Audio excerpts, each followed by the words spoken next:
With you we win. You're our champion. With you we can't lose. We always win. You're our champion. Oh, Yahuwah is the awesome one, and there's none like you. With you we win. You're our champion. With you we can't lose. We always win. You're our champion. Oh, Yahuwah is the awesome one, and there's none like you. With you we win. You're our champion. With you we can't lose. We always win. You're our champion. Oh, Yahuwah is the awesome one, and there's none like you. With you we win. You're our champion. With you we can't lose. We always win. You're our champion.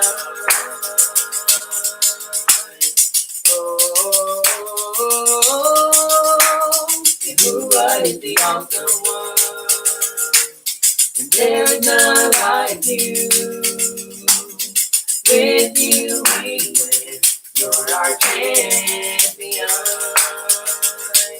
With you we can't lose. We always win.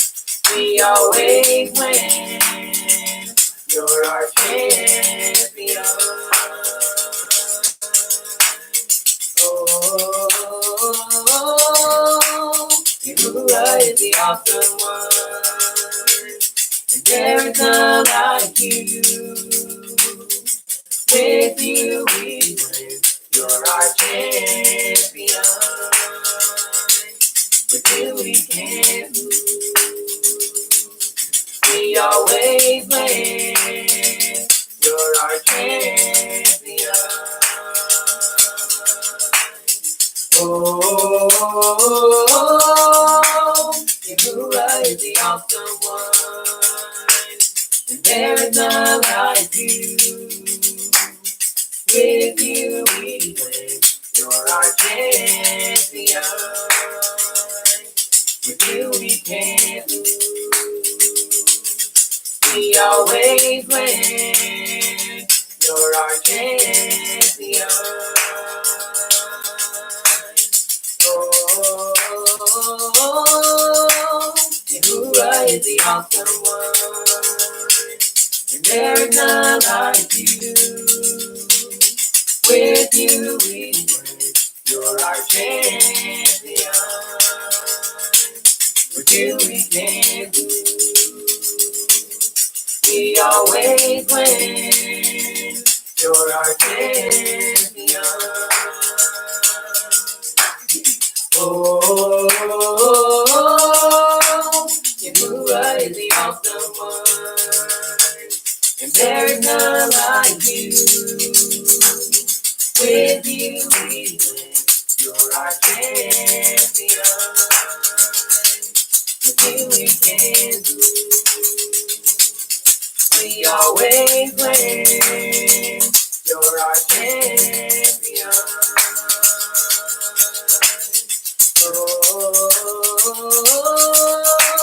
Yahuwah is the awesome one, and there is none like you.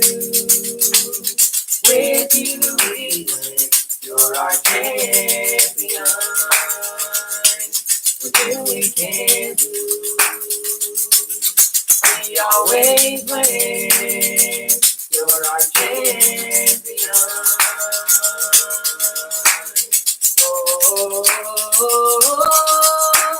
Yahuwah is the awesome one, and there is none like you. With you we win, you're our champion. With you we can lose. We always win, you're our champion. Oh, Yahuwah is the awesome one, and there's none like you. With you we win, you're our champion. With you we can lose. We always win, you're our champion. Oh, Yahuwah is the awesome one, and there is none like you. With you we win, you're our champion. With you we can do. We always win, you're our champion. Oh, Yahuwah is the awesome one, and there is none like you. With you we win, you're our champion. With you we can do. We always win, you're our champion. Oh, Yahuwah is the awesome one, and there is none like you. With you we win, you're our champion. With you we can do. We always win, you're our champion. Oh, Yahuwah is the awesome one, and there's none like you. With you we win, you're our champion. With you we can lose. We always win, you're our champion.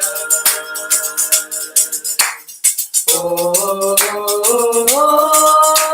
Yahuwah is the awesome one, and there's none like you. With you we win, you're our champion. With you we can lose. We always win, you're our champion. Oh,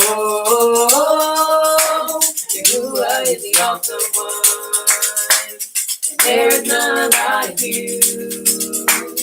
With you we win, you're our champion. With you we can lose. We always win, you're our champion. Oh, Yahuwah is the awesome one, and there is none like you. With you we win, you're our champion. With you we can lose. We always win, you're our champion. Oh, we lift our hands, we lift our voice, we celebrate our champion. We sing halal, halal Yahuwah, for the King who is victorious. We lift our hands, we lift our voice, we celebrate our our champion. We sing along, Yahuwah, for the King who is victorious. Yahuwah is the awesome one, and there is none like you. With you we win, you're our champion. We can, we always win, you're our champion.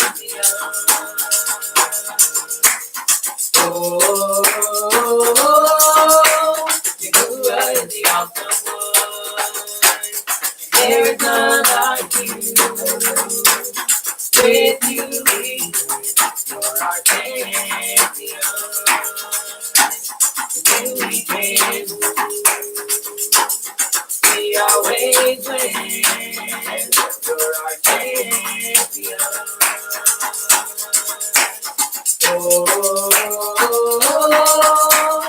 Yahuwah is the awesome one, and there is none like you.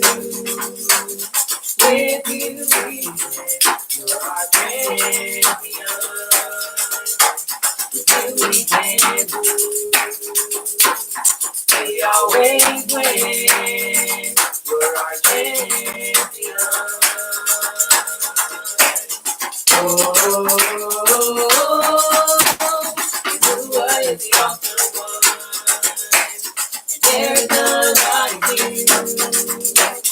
With you we win, you're our champion.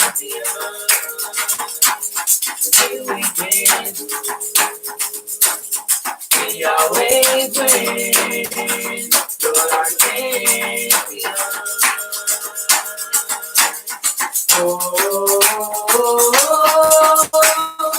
Yahuwah is the awesome one, there's none like you. With you we win, you're our champion. With you we can,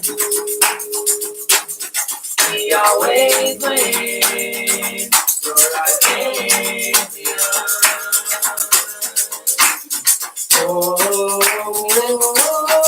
We lift our hands, we lift our voice, we celebrate our champion. We sing along, Yahuwah, for the King who is victorious. We lift our hands, we lift our voice, we celebrate our champion. We sing along, Yahuwah, for the King who is victorious. We lift our hands, we lift our voice, we celebrate our champion. We sing along, Yahuwah, for the King who is victorious. We lift our hands, we lift our voice, we celebrate our champion. We sing along, Yahuwah, for the King who is victorious. Yahuwah is the awesome one, and there is none like you. With you we win, you're our champion. With you we can, we always win,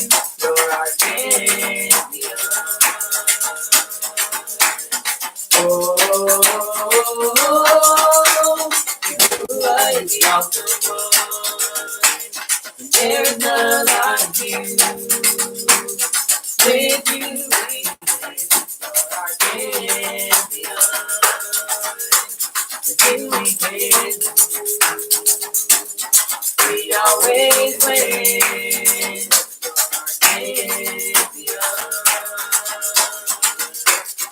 Oh, you are the awesome one. There's none like you.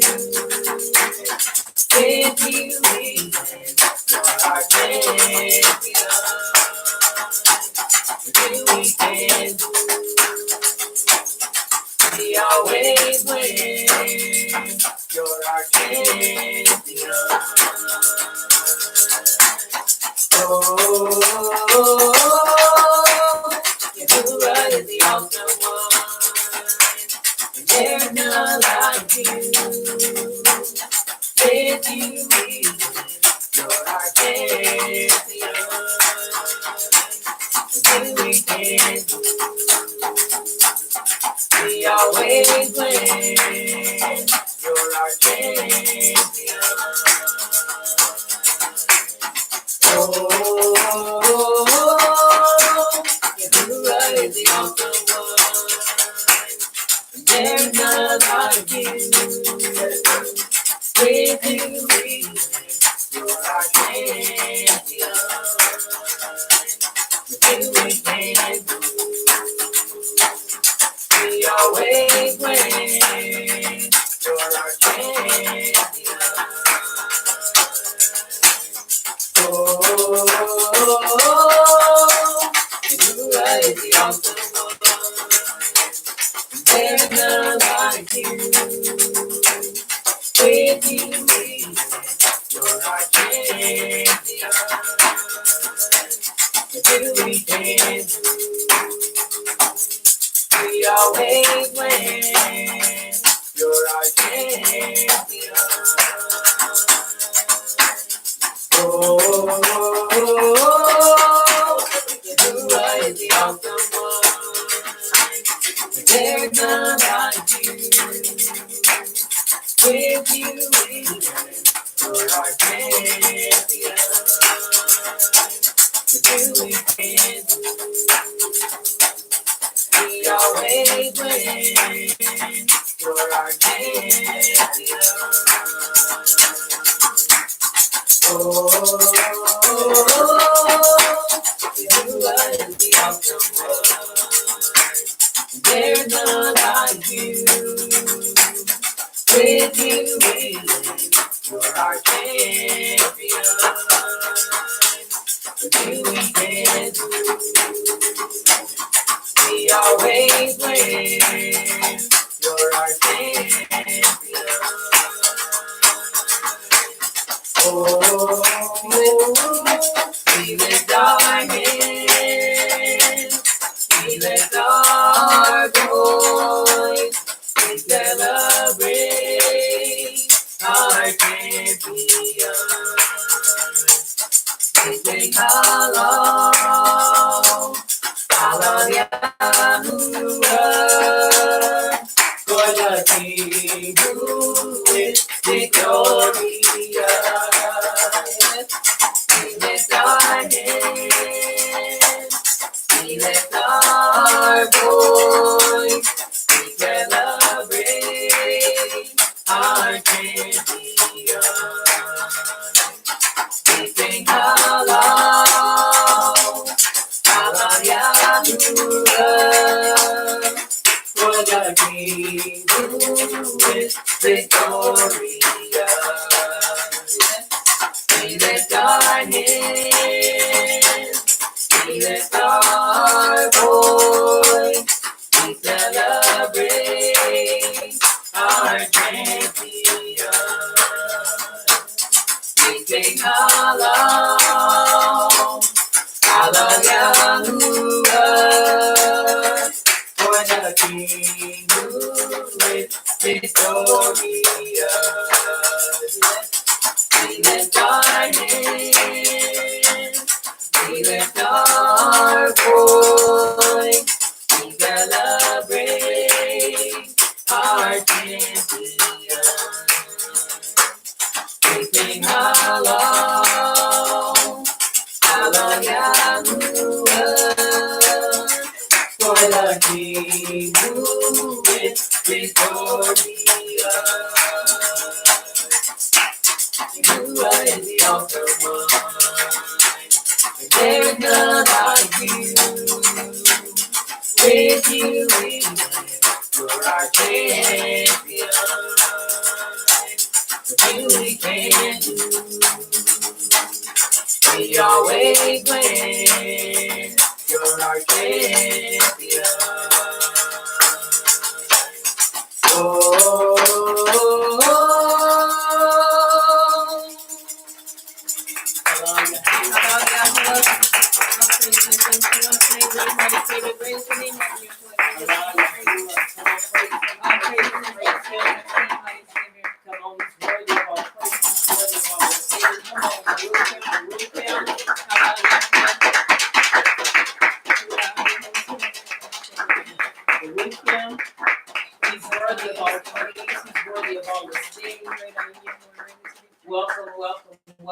Welcome back to another Pre-Shabbat class. We want to say to you, Todah, for tuning in and being with us. Yes, you probably hear a lot of coughing in the back. It is because we are still recovering from a little bug, but nevertheless, we still give Abba Yahuwah praise and esteem for allowing us to be in the land of the living. We ask that you pray with us as we continue to move forward. We want to begin with the Baruch of the Torah. Repeat with me. Baruch Yahuwah. Baruch Yahuwah. The Baruch one. The Baruch one. Baruch is Yahuwah. Baruch is Yahuwah. Excuse me, the Baruch one. The Baruch one. For all eternity. For all eternity. Baruch atah. Baruch atah. Yahuwah. Yahuwah. Our supreme one. Our supreme one. King of the universe. King of the universe. Who selected us from all the peoples. Who selected us from all the peoples. And gave us his Torah. And gave us his Torah. Baruch atah. Baruch atah. Yahuwah. Yahuwah. Giver of the Torah. Giver of the Torah. And it is so. And it is so. Baruch atah. Baruch atah. Yahuwah. Yahuwah. Our supreme one. Our supreme one. King of the universe. King of the universe. Who gave us the Torah of truth. Who gave us the Torah of truth. And implanted eternal life within us. And implanted eternal life within us. Baruch atah. Baruch atah. Yahuwah. Yahuwah. Giver of the Torah. Giver of the Torah. And it is so. And it is so. And it is so. And it is so. Now we will have the reading of the Ten Commandments done by Malachias.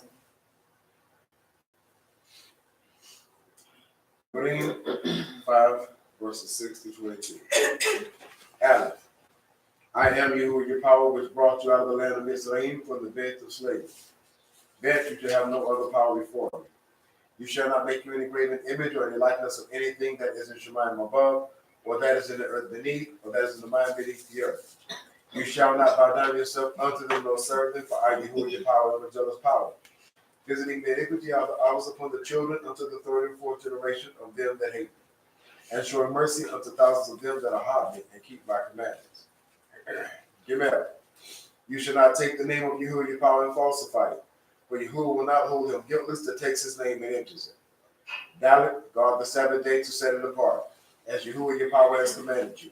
6 days you shall labor and do all your work, but the seventh day is the Sabbath of Yahuwah your power. In it you shall not do any work. You, nor your son, nor your daughter, nor your manservant, nor your maidservant, nor your ox, nor your ass, nor any of your cattle, nor your foreigner that is within your gates, that your manservant and your maidservant may rest as well as you. And remember that you were a servant in the land of Mitzrayim from the and that Yahuwah your power brought you out of there through a mighty hand and by a stretched out arm. Therefore Yahuwah your power commanded you to keep the Sabbath day. Hey, esteem Yahweh and your ears, Yahuwah your power has commanded you, that your days may be prolonged, and that it may go well with you in the land which Yahuwah your power is about to give you. What? You shall not murder. Saying, neither shall you commit adultery. Ket, neither shall you steal. Tet, neither shall you bear false witness against your neighbor. You, neither shall you desire your neighbor's issue, neither shall you covet your neighbor's bed, his field, or his manservant, or his maidservant, his ox, or his ass, or anything that is your neighbor's. These words Yahuwah spoke unto all your assembly in the mount, out of the midst of the fire, of the cloud, and of the thick darkness with a great voice. And he added no more, and he wrote them in 2 tables of stone, and delivered them unto me. And it is so. And it is so. And it is so. Deuteronomy chapter 6, verses 1 through 18. Excuse me.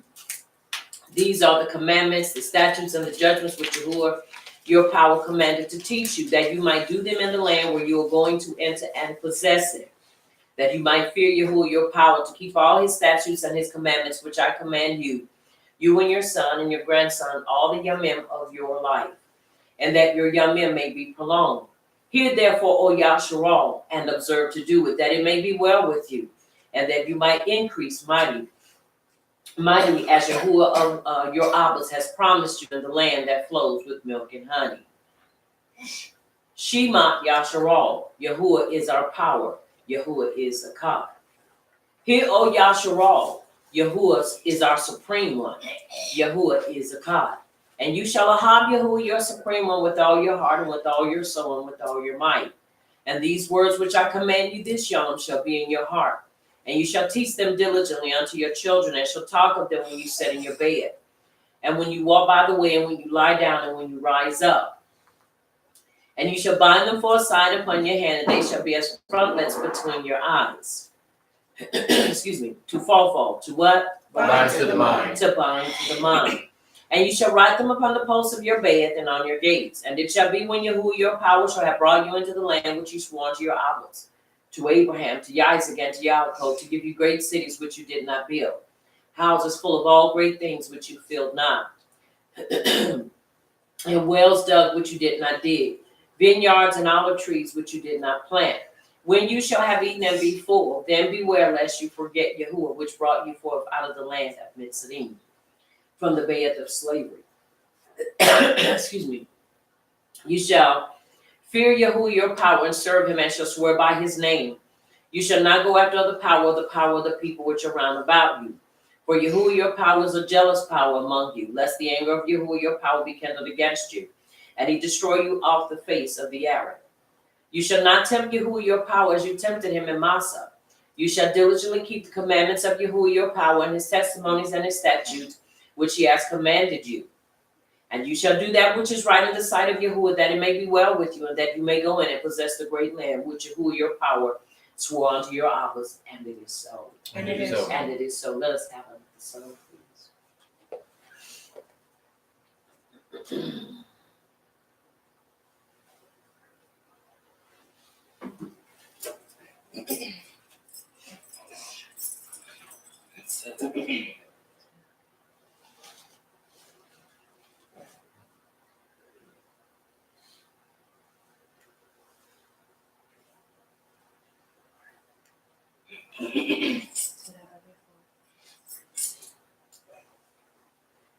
Yahuwah, you're the center of my joy, and all that's great and perfect comes from you.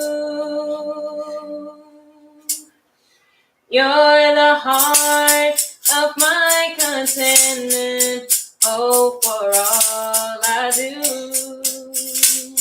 Yahuwah, you're the center of my joy. Yahuwah, you're the center of my joy, and all that's great and perfect comes from you. You're the heart of my contentment, oh, for all I do. Yahuwah, you're the center of my joy. Yahuwah, you're the center of my joy, and all that's great and perfect comes from you. You're the heart of my contentment, hope for all I do. Yahuwah, you're the center of my joy. Yahuwah, you're the center of my joy.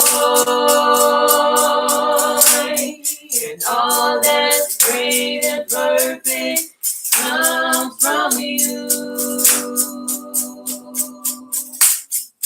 You're the heart of my contentment, hope for all I do. Yahuwah, you're the center of my joy. Yahuwah, you're the center of my joy. And all that's great and perfect comes from you. You're the heart of my contentment, hope for all I do. Yahuwah, you're the center of my joy. Yahuwah, you're the center of my joy. And all that's great and perfect comes from you. You're the heart of my contentment, hope for all I do. Yahuwah, you're the center of my joy. Yahuwah, you're the center of my joy. And all that's great and perfect comes from you. You're the heart of my contentment, hope for all I do. Yahuwah, you're the center of my joy. Yahuwah, you're the center of my joy. And all that's great and perfect comes from you. You're the heart of my contentment, hope for all I do. Yahuwah, you're the center of my joy.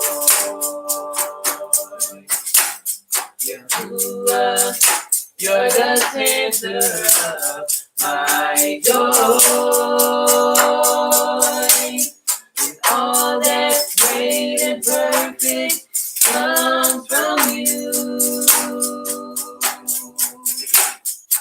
You're the heart of my contentment, hope for all I do. Yahuwah, you're the center of my joy. Yahuwah, you're the center of my joy. And all that's great and perfect comes from you. You're the heart of my contentment, hope for all I do. Yahuwah, you're the center of my joy.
praise him, Lord. Word, just praise him, praise him. Hurry up, Lord.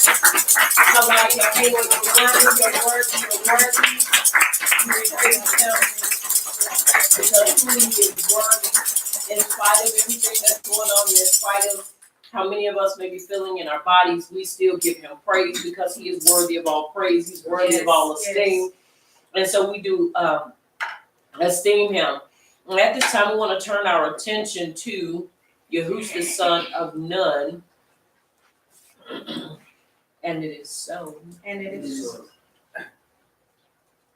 He is worthy, very, very, very, very worthy, worthy, worthy, and we praise him. Chapter 1, and we want to read verse 7. Excuse me. And then we're going to say verse 8 together. And it is so. And it is so. Verse 7 says, "Only be you strong and very courageous, that you may observe to do according to all the Torah of which Moshe, my servant, commanded you. Turn not from it to the right, nor to the left hand, that you may prosper wherever you go." Verse 8, as I've tailored it to fit our time, a personal confession. Let us recite this together. "I will not let this scroll of the Torah I will not let the scroll of the Torah depart out of my mouth, depart out of my mouth, but I shall meditate in it, but I shall meditate in it, Yom and Layla, Yom and Layla, that I may observe to do that I may observe to do according to all that is written in it. according to all that is written in it. But then I shall make my way prosperous, But then I shall make my way prosperous, and then I shall act wisely." and then I shall act wisely. Now look at your neighbor and tell your neighbor, "You shall act wisely, and you shall act wisely." Look at your other neighbor and tell your other neighbor, "You shall act wisely, and you shall act wisely." Take your hand, place it over your heart, and say, "Abba Yahuwah, Abba Yahuwah, I shall act wisely." I shall act wisely. Come on, Abba Yahuwah, Abba Yahuwah, I shall act wisely. I shall act wisely. I am determined I am determined to act wisely. to act wisely. I am determined I am determined to act wisely. to act wisely. Come on, I am determined I am determined to act wisely. to act wisely. And it is so. And it is so. And it is so. And it is so. It is very important that our determination be to act wisely. And it is so. And it is so. And it is so. And it is so. Let's have another song, please.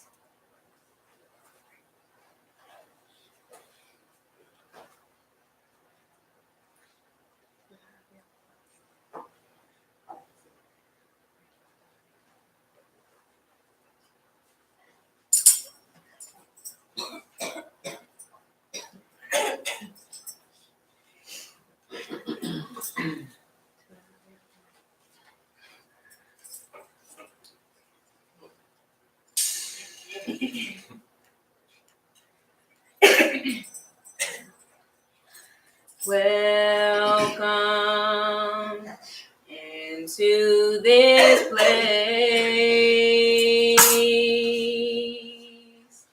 Welcome into your chosen vessel. You desire to abide in the praises of your people. So we lift our hands as we lift our hearts, as we offer up this praise unto your name. Welcome into this place. Welcome into your chosen vessel. You desire to abide in the praises of your people. So we lift our hands as we lift our hearts, as we offer up this praise unto your name. Welcome into this place.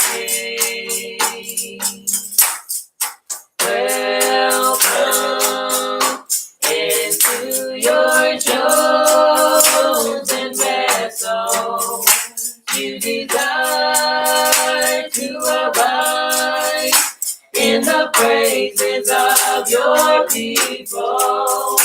So we lift our hands as we lift our hearts, as we offer up this praise unto your name. Welcome into this place. Welcome into your chosen vessel. You desire to abide in the praises of your people.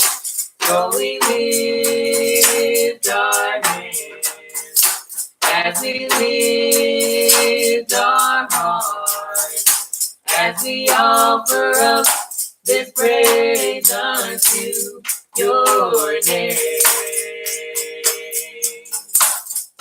Welcome into this place. Welcome into your chosen vessel. You desire to abide in the praises of your people. So we lift our hands as we lift our hearts, as we offer up this praise unto your name. Welcome into this place. Welcome into your chosen vessel. You desire to abide in the praises of your people.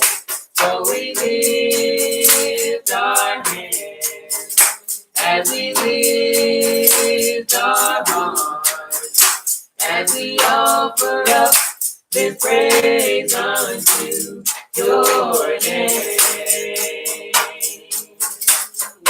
Welcome into this place. Welcome into your chosen vessel. You desire to abide in the praises of your people.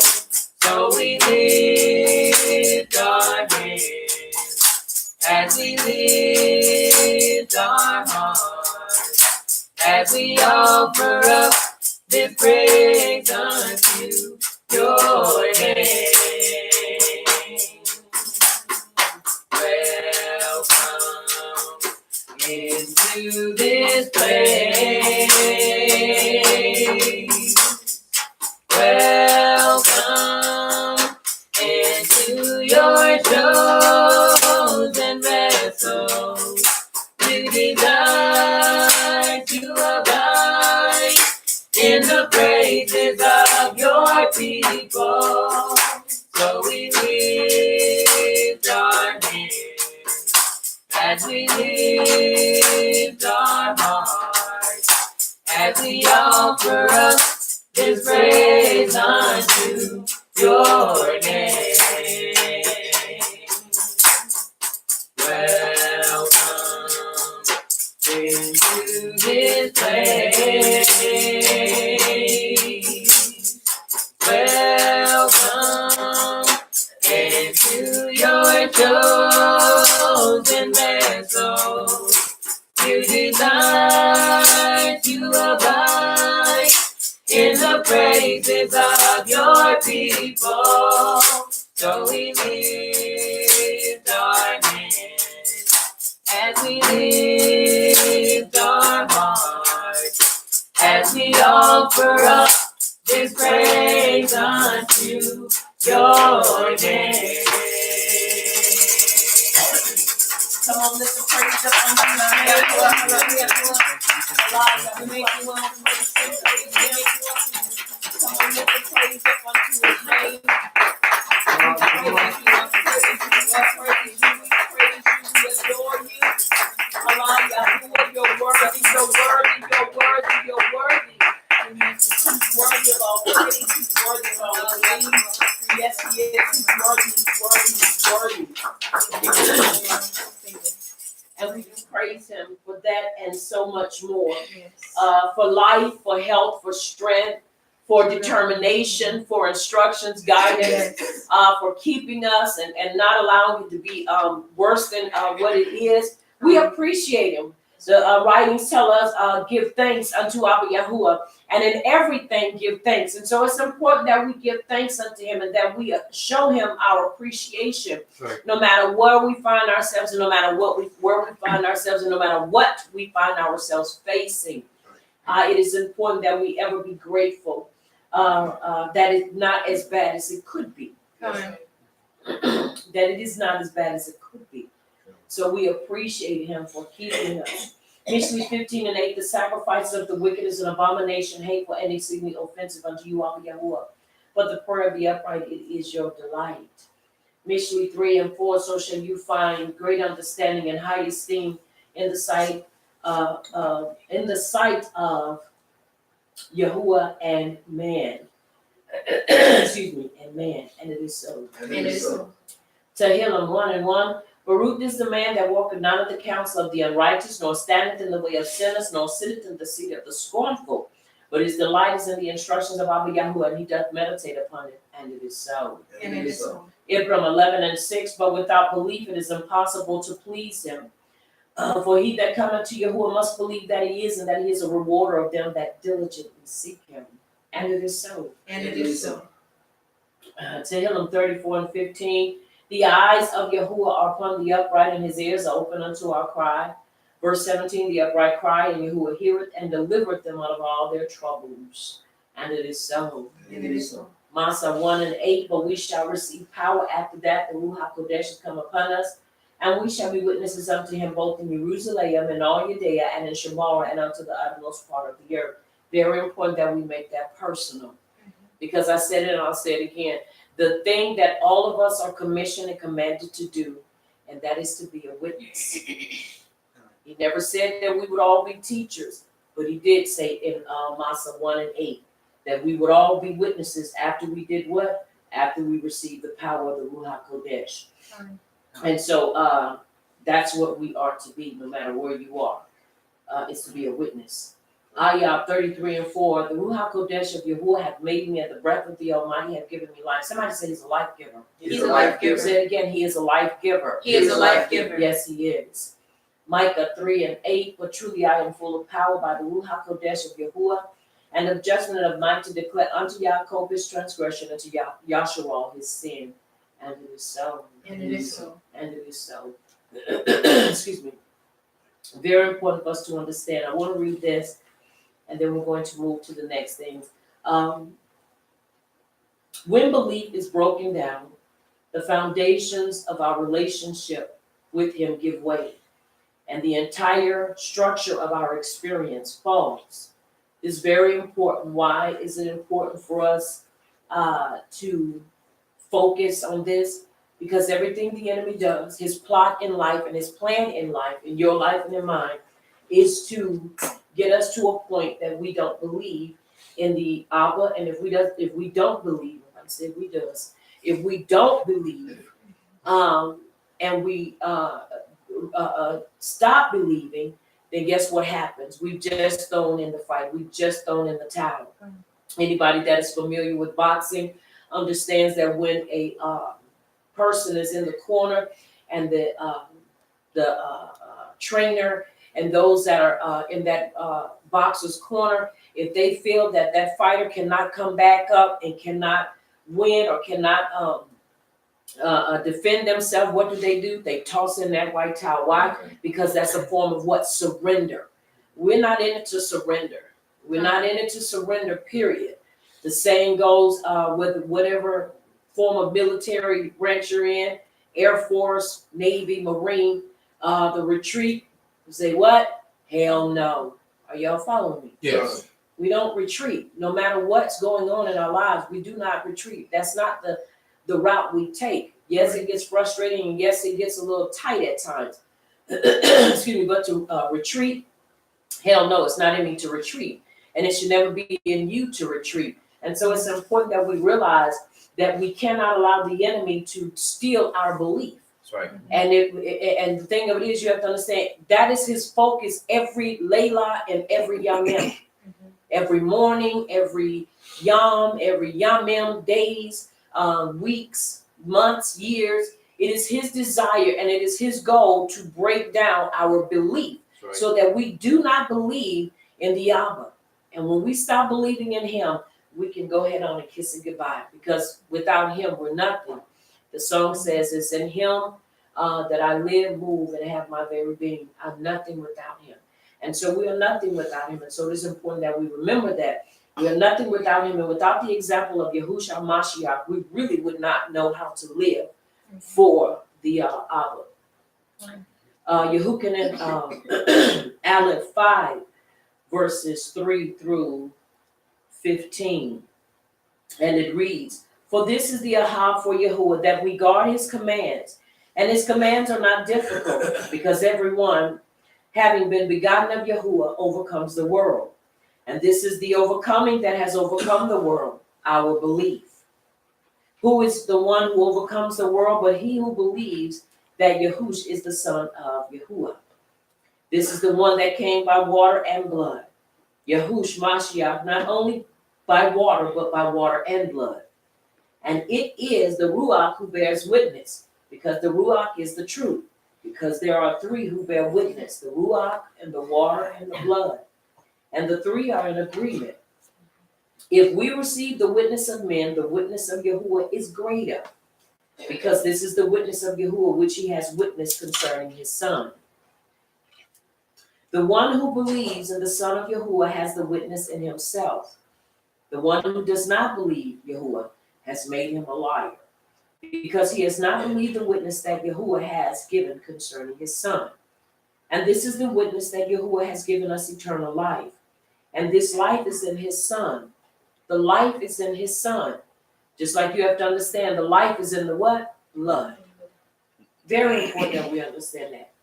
He who possesses the Son possesses life. He who does not possess the Son of Yahuwah does not possess life.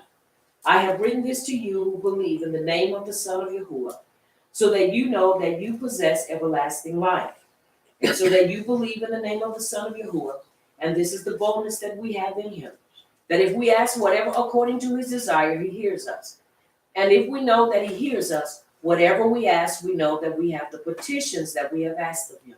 And it is so. And it is so. And it is so very important for us to understand that and to tuck that in our hearts. Don't put it in a, what they call it, what not shelf, or your chest, but put it in your heart. Put it in your heart, put it in your mind, and let that sit there, and remember that he is our example, and it is through him that we have everlasting life. I didn't write the book, I am just a messenger. And so it is important that we understand that. Are you following me? Yes. Very important for us to understand that. Something that I am learning, and we are about to do our affirmations, then our declaration, and then we're going to seal this portion. But even as I was studying on Layla in my office, and I have tons of books, many books I've thrown away, and I see I have many more to throw away.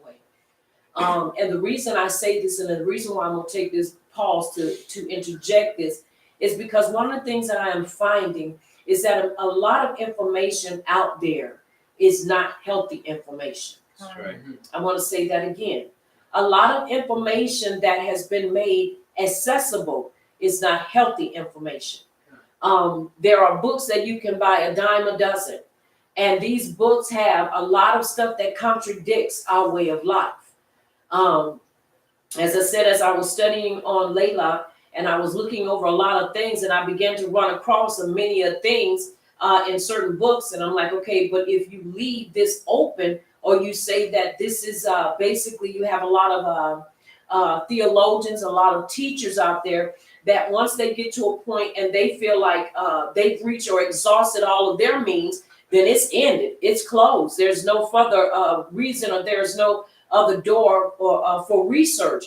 And so as I researched and I began to read certain passages, and I began to look, and some left, it open, and then some just closed it down and said, well, this here, it can't be legitimate because there is no more information to follow it up, and this, that, and the other. And I'm like, but I've read other stuff that says different. So it is very important that we are very careful of the very information that we find ourselves consuming. Because if you don't get information to correct and change the information that basically denounces or changes certain principles, then you'll find yourself struggling, and you'll find yourself really in a situation to where if you're not careful, you'll begin to digress and you begin to divert from his truth. And this is what is happening to many of our people. Many of our people are reading things, and things that they themselves are having a hard time digesting, because you get a hold of something that's in a book, and just because it's in a book doesn't give it legal rights or make it law. Right. Right. You have to understand, who were the interpreters? Who were the ones, and where did they get their information, and was it deliberately left off, or did they really get to a point to where there was nothing else for them to, no other place or no more information for them to get? And so it is very important that we find ourselves first and foremost praying. And before we do any studying and any research, always pray and ask Abba Yahuwah to open up your heart to truth. And if there is something that is there that is not right, then to open your heart to be able to accept it and then move on. Right. Because sometimes we get stuff stuck in our head, and we don't want to change it. And that is not the way we want to be. So I wanted to interject that right there once again. And I'm finding too something that I'm looking at and I'm praying about, and I won't release it yet, but we have a place where we can really begin to do better, especially with our material. Making sure the material we get is legit. Are you following me? Yes. It's just like, you don't want to buy no bad herbs. You don't want to buy something and just because it's labeled that, and then when you get it, you start thinking, boy, this ain't potent at all. Well, the reason it's not potent because it's really not the real deal. Somebody just went out there and cut some grass or grabbed some herbs and just threw them together and tossed them to you. So it's important that we have an eye and have an ear to hear, so that we're not misled in these final hours. And it is so. And it is so. And it is so very important. Once again, I just wanted to interject that just to help us be aware. And those of us that are already aware, just to be sure that we don't get caught, with our guards down. And it is so. And it is so. All right. Excuse me. We're going to do our affirmations. And then from our affirmation, our declaration, and then we're going to seal it and go into the next portion of our time of class. And it is so. And it is so.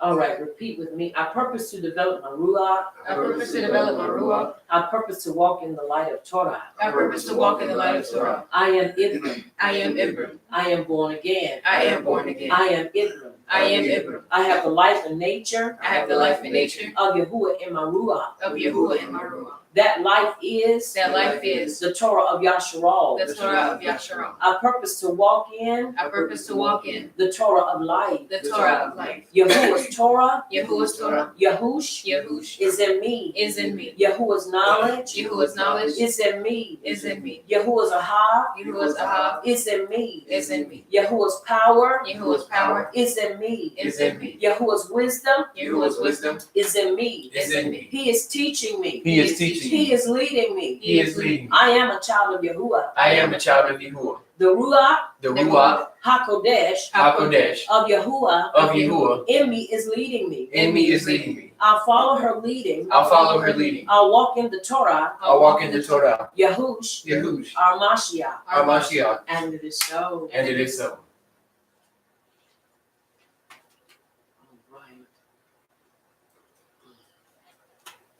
Now, as we do our declaration, repeat with me. It's a declaration of healing and shalom. Abba Yahuwah, Abba Yahuwah, in the name of Yahush, in the name of Yahush, our Mashiach, Amashiach, we subdue ignorance, we subdue ignorance with Torah knowledge, with Torah knowledge. and through this knowledge, And through this knowledge of Torah truth, of Torah truth, we claim healing, we claim healing, shalom, shalom, deliverance, deliverance, and salvation. and salvation. We decree, We decree Torah truth, Torah truth in the lives, in the lives of your people, of your people, our people, our people, Yasharal. Yasharal. We unite, We unite not to fight, not to fight, not to fight, not to fight each other, each other, each other, each other, but the enemy, but the enemy of our belief. of our belief. And it is so. And it is so. And it is so. And it is so. Our purpose in uniting is not to fight one another, to scrutinize or criticize, That's right. but to fight the enemy. And it is so. And it is so. As we stand before our King, we're going to bow as we recite this. Repeat with me. May the utterance of my mouth, May the utterance of my mouth and the deliberation of my heart, and the deliberation of my heart be desirable before you, be desirable before you, O Yahuwah, O Yahuwah, my rock, my rock, and my redeemer. and my redeemer. May the utterance of my mouth May the utterance of my mouth and the deliberation of my heart and the deliberation desirable before you, be desirable before you, O Yahuwah, O Yahuwah, my rock, my rock, and my redeemer. and my redeemer. And it is so. And it is so. And it is so. And it is so. We have just recited Tehillim 19 and 14. Put your hands together and praise Him.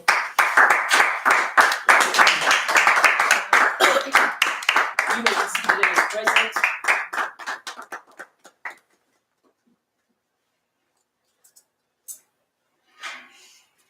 And it is so. And it is so. All right, we want to turn our attention to the writings, chapter 37 of Bereshit, which is also known in the English Genesis, chapter 37. And we have about maybe 4 chapters. We won't get to them too later, but we're going to get as close to it as possible. I pray once again that everyone has had a awesome, successful Yom, and that the presence of Abba Yahuwah has embellished you and has given you a greater determination and has empowered you and enlightened you concerning the things that bring Him joy. Our theme, we have a theme every Shabbat. And our theme is Wayesheb. Wayesheb. And it means, and he settled. And he settled. As we continue to look at the life of Yaakov and his children, we will begin to see some turns and some, some changes. And no matter how many times I read this, and no matter how many times I go over these chapters, it is always something new that I managed to see. And I don't manage it by my own volition or my own strength, but I give credit to the Abba because he opens my eyes and my heart to see what he didn't let me see last time. And so I appreciate him for it, because he could allow us to read it and it'd be the same thing. And I believe that's why many times it becomes monotonous to folks, because we read something and we get to a point and we feel like, I already know this. I don't need to, nobody tell me nothing else about it. I done read it 50 billion times and I done seen all to see what it. Well, then you limit the Abba, and I refuse to put a limit on him. I refuse to put limitations on him. Right. I refuse to box him in. Because you have to understand, our thoughts are not his thoughts, our ways are not his ways. Right. And so because he is our Abba, and he is the one that has set the path for us, we follow him. He does not follow us. That's right. And so it is important that we understand that every time we read it, and we read it, watch this, with an open heart and an open mind, saying, feed me, Abba Yahuwah, till I want no more, till I stand in need of nothing anymore. Fill my cup till it overflows. Fill me that I see what I didn't see before. Straighten me out so that I'm not all wrinkled and bent. Yeah. And so that I'm able to move forward and do what you created me to do. Yes. This is important to us as a people, especially in the time that we are in. It is crucial to us as a people that we do not fumble. Yes. It is crucial.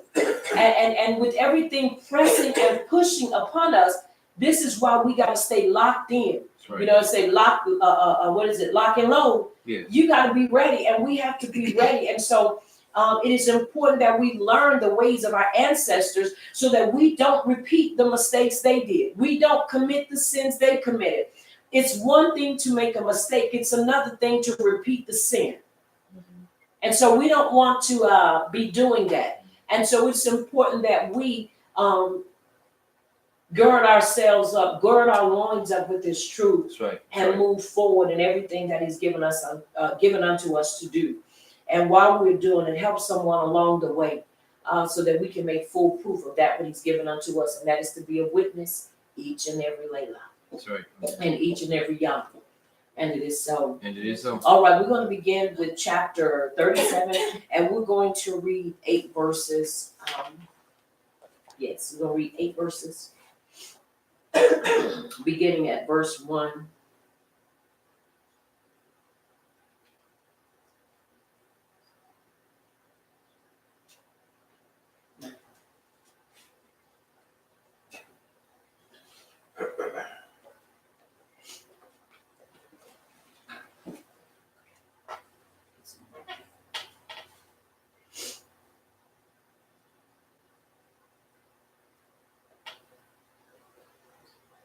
Start the first one. Now Yaakov dwelt in the land where his Abba was a stranger, in the land of Canaan. This is the genealogy of Yaakov. Yosef, being 17 years old, was feeding the flock with his brothers, and the lad was with the sons of Bilhah and the sons of Zilpah. Excuse me, his father's wives. And Yosef brought a bad report of them to his Abba. Now Yasharah loved Ahab Yosef more than all his children, because he was a wise son to him. And he made him a tunic of many colors. And when his brothers saw that their Abba outdid him more than all his brothers, they hated him and could not speak peaceably to him. Now Yosef dreamed a dream, and he told it to his brothers, and they hated him even more. So he said to them, "Please hear this dream which I have dreamed. There were binding sheaves in the field, and behold, my sheep arose and also stood upright. And indeed your sheaves stood all round about and bowed down to my sheep. And his brother said to him, Shall you indeed reign over us, or shall you indeed have dominion over us? So they hated him even more for his dreams and for his words." And it is so. And it is so. All right. We've heard this story probably numerous times. We've read it numerous times. And we probably feel like we have gotten all we can get out of it. But I want you to know there are some things that we really need to look at when it comes to the character of Joseph. Joseph was 17 years of age, and he would always go back with a negative report. Now, I want to back up just a little bit, just a tiny bit. And the reason I want to back up is because I want to show you that we have to be careful. If you are around children, if you are a mentor, if you are a parent, it is important and of the utmost importance that however you deal with others, that you make sure that you don't put that impression upon your other children. That's right. In other words, you have to understand Joseph grew into being the way he was. Follow me what I'm saying? Mm-hmm. Joseph would always go back with a negative report. Why? Because he really didn't have any respect for his brothers. We can also basically give that credit to his Abba. Why? Because look at how he dealt with them.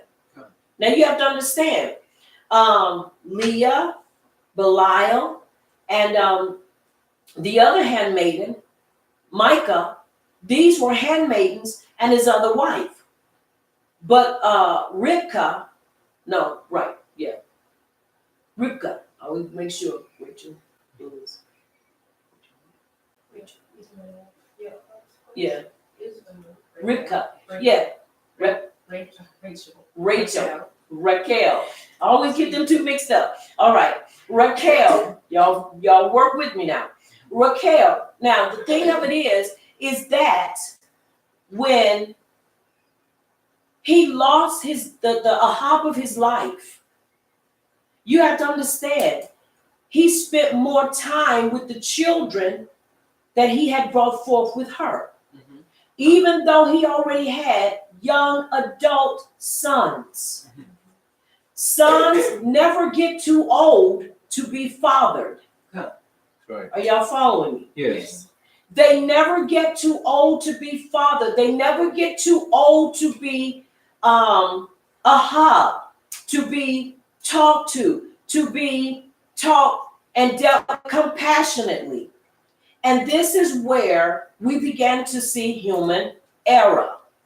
Are y'all following me? Yes. Now, once again, bear with me. I want to really kind of dig in this because many of us have seen these same characters or this same character in people we've known. And you know, it was a saying when I was growing up, children are not being grown folks' business. And so you have to understand there was a reason why he would do the things he would do. There's a reason why he would always bring back a negative report. Because you have to understand his father put him in a position to where he felt like he could say and do whatever he wanted to do. We have dealt with children. When we used to have our, when we were in Christianity, we used to have an after school, a summer program. And in that summer program, we dealt with children, young children, that dealt with the same situation, the color of their eyes, the color of their skin. So they were favored by their parents because of the color of their skin, or because you had the Abba who was with a new female. And so the female that he was with, he favored her children instead of the child that he had. And so it caused a lot of problems. So we would deal with a lot of emotions during our summer program. And during that time, and I'm not talking about teenagers. I'm talking about children that were 8, 9, 10, and 11. Not even really teenagers yet. They were preteens. And they would deal with this. But when we look at it, he was 17, and it says, and being 17 years of old, was feeding the flock with his brothers. And the young man was with the sons of Belial and the sons of Zilpah, his father's wives. And Joseph brought an evil report of them to his Abba. And Yasharal Ahab Joseph more than all his children because he was the son of his old age. In other words, he was the one that he entrusted his life with.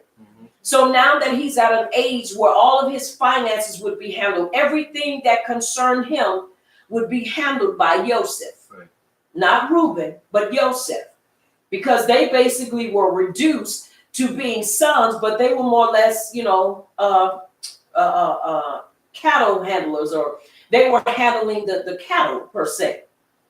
And so, once again, you have to look at the character that was built up in Joseph. I've read this for years, and I would always question, how is it that Joseph would have that air about him to where he would do things and feel like it was okay? Now, you have to understand something. Like I said, I don't want to get ahead of myself. Excuse me. But he entrusted him with his life. Whereas you would have thought it would have been the older son, Reuben. And the reason is because you have to understand Joseph was the oldest son with the woman that he had and that he really wanted to be with. Okay? Yeah. So you can look and say that everybody else was kind of extra. Okay? Now, like I say, follow me. Now, and the reason being is because we're going to look at what what history has taught us. Now, Yaakov dwelt in the land of Canaan. Esau had gone to a different country, but Yaakov remained in the land of his Abba, because the birthright was his, and he was to inherit the land. Esau and his descendants dwelt in the land which they had chosen as its masters, but Yaakov dwelt in Canaan, as a stranger, so that the prophecy, thy seed shall be a stranger in a land that is not theirs, would be fulfilled. And consequently, the promise of the ultimate ownership of the land might be fulfilled in him and in his children. He dwelt in that portion of Canaan where his Abba lived. Now we go on and so we look at that. Now, when we look at the generations of those that wandered and that kind of stayed in that place and so forth, now you see where they've set up and now they've made this their home. Now we look at, he's 17 years of age, and he is this is to teach that he was lost to his Abba for 20 years, since he was 39 years old when they were reunited. Just giving the time frame of how old he was, and also to show that he was immature. Okay, show that he was immature. Why am I saying that he was immature? The reason I'm saying he is immature, because here it is, he's a 17-year-old dwelling in the midst of older men. Now, mind you, these men have killed men. These men have torn up towns and have torn up cities. Okay? Yes. And he goes in with the mentality, once again, because this is the mentality that he has been allowed to carry from I'm persuaded, from a young age up until the age he is now. You know how you have smaller children that do not respect older siblings? Oh, yes. How you have younger children that do not respect older people. Why? It is because of that, what they hear concerning these people. And so I'm persuaded that Joseph had that same mentality. Well, you know, they ain't no good, no way. Who are they? You know, they are the children of concubines. Mm-hmm. But by this time, you have to understand, by Raquel and Leah being already deceased, they now been bumped up to being wives and not just concubines or mistresses. Are y'all following me? Yes. So now, once again, Joseph, though, is feeling himself because he has been put in a position to handle all the affairs of Joseph. Not Joseph, I'm sorry, of Yaakov or Yasharal. He has been put in this position. Now, you have to understand what that entails. That means he deals with the finances. That means he deals with everything coming in, everything going out. Nothing goes in or goes out without his permission. Right. Now, here it is. Now, you have to understand, in our terms, and in our day, we would look and say, oh, he's just a little scrub. Because they are grown men, and he's just 17. He's not even 20 yet. But now he gets in his head that he has a right to do the things that he does. All right, now, being still a lad or a little child, he acted childishly. Now, okay, it says trimming his hair and adorning his eyes to look handsome. Because he was only a child, he did wrong by telling tales about his brother and could not foresee where it would lead him. So he would always go out there with the mentality, once again, you're working, I'm not. You out here with the sheep, you out here tending this. I can cut my hair, or, we won't say cut it all off, but trim it. Because I do believe that men that have locks in their hair, you need to trim it. I don't believe you ought to be able to sit on it. Mm-hmm. I don't. I believe that you ought to trim them to where they are appropriate. Are you following me? Yes. So it doesn't look effeminate. Thank you. And so this is what he does. And so once again, you have to understand, he doesn't understand the vision that Abba Yahuwah is going to give him. So he constantly creates this wedge, and he constantly creates this gulf in between him and his siblings because of his mouth, because of his attitude, because he feels like he's better. But watch this. It is because he's been given this authority to think that way. A person doesn't wake up and just says, well, today, I'm going to be the stuff. No, it is because somebody has given them some type of inkling, some type of notion to make them feel like I'm better, and no matter what I say, it goes. It doesn't matter. And so this constantly goes on. And look, and every time he did something, it caused them what? To hate him the more. To hate him the more. To hate him the more. Now, you got to understand, some of the stuff that he did was really wrong. All right, now, And it says, with the sons of Belial. He was always in their company, befriending them because his brothers from Lelah despised them.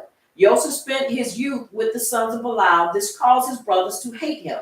So it's almost like also now you're playing sides. Mhm. You're playing sides. See, this is the danger of having multiple children with multiple wives, polygamy, or even when you're in situations and you don't have a kind of relationship, Right. are you following me? Yes. That goes down the center that says you gonna respect them, they gonna respect you, and when it's all said and done, guess what? We're gonna be like Barney and them. We're gonna be one big happy what? Family.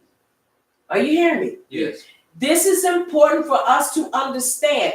Why is it important for us to understand? Because you have to understand the way we carry ourselves and the things that we say will either drive people closer to us or push people farther away from us. Mhm. That's right. I'm going to say that again. It'll either drive people closer to us or it'll drive people away from us. That's right. And so it is important that we not take on the characteristic, watch this, of Joseph when he was immature. That's right.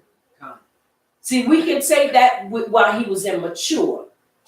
Because he did a lot of things, you're going to see why he ended up going through a lot of the things he went through. Because he was immature. All right, now, his Abba's wives. It is here emphasized that Belial and Zilpah were Yaakov's wives and not concubines. They are called handmaidens only when they are coupled in the narrative with Rachel and Leah, whose handmaidens they were. Similarly, when we are told that Reuben went and lay with Belial, his Abba's concubine. And that's in 35 and 22. The point there, too, is that she was a handmaiden. For otherwise, he would not have done it. And you have to understand the reason why he did that also. Is because he was pulling for status. And he was pulling for authority.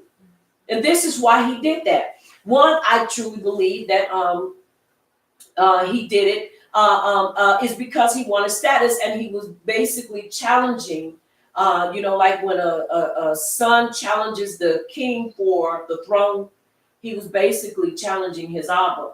And so this is why he did this. But little did he know it was going to cost him more because of his foolishness. Are you following me? Yes. Because see, you can't play games when it's not man that gave Yaakov the position. It was Abba Yahuwah that gave him and caused him to walk in what he walked and had what he had. So once again, it's important that we understand that. And with me saying that, let me also say this. So don't nobody come back and try to say, well, then you're basically saying or agreeing with polygamy. Absolutely not, because you have to understand that was still a bond, and what he did was wrong, what he did.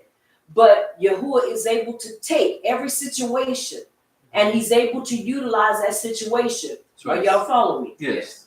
You have to understand, just because he belonged to Abba Yahuwah, and he was doing and trying to do the right thing, doesn't mean that, and because Yahuwah baruched it, doesn't mean that Yahuwah was basically put his hand on it. Are y'all following me? Yes. Don't make sure I'm making that right. I'm just trying to make sure I say the right thing. But what I'm saying is that just because he baruched it doesn't mean that he was the one approved it. Right. And because it was attached to Yaakov, it was going to be baruched. Are y'all following me? Yes. That's important for us to understand. And the reason I'm saying that is because if we don't, then it'll be like, well, this thing was done and so it was outside. No, you have to understand, it's not that Yahuwah didn't know these things were going to happen. He knew it was going to happen. And as the saying goes in the writings, whatsoever man soweth, that shall he what? Also reap. That's right. So he reaped a lie because he what? Told a lie. That's right. He was promised Rachel, but in turn he got who? Leah. He was asked, are you Esau? And what did he tell his Abba? I am. I am. You're going to reap what you sow. So if you sow a lie, you're going to reap a lie. Right. Are you following me? And Yes. so this is important for us to understand. And so I want to say this once again. This is why I want to bring this out, because we see a many today in the same mentality.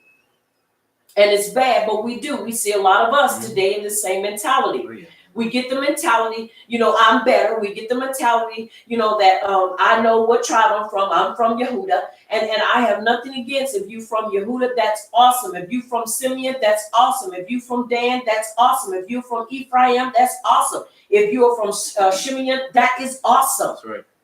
But nowhere does it give us a legal right to snub our noses at one another. Are you following me? Yes. Yes. Because he came to redeem us all, the 12. I didn't say all mankind. I said the 12 tribes of Yahshua. That's right. And that is a hob. So don't think that's hatred. That's just telling it like it is. Are you following me? Yes. Matthew, what is it, 25 and 15 or 15 and 24, where he said he's come not but for the prostituting sheep of Yahshua. Are y'all following me? Yes. So it is important that we understand these things and that we not lose insight or lose what is being said. Are y'all following me? Yes. Let's continue. Confirm it real quick.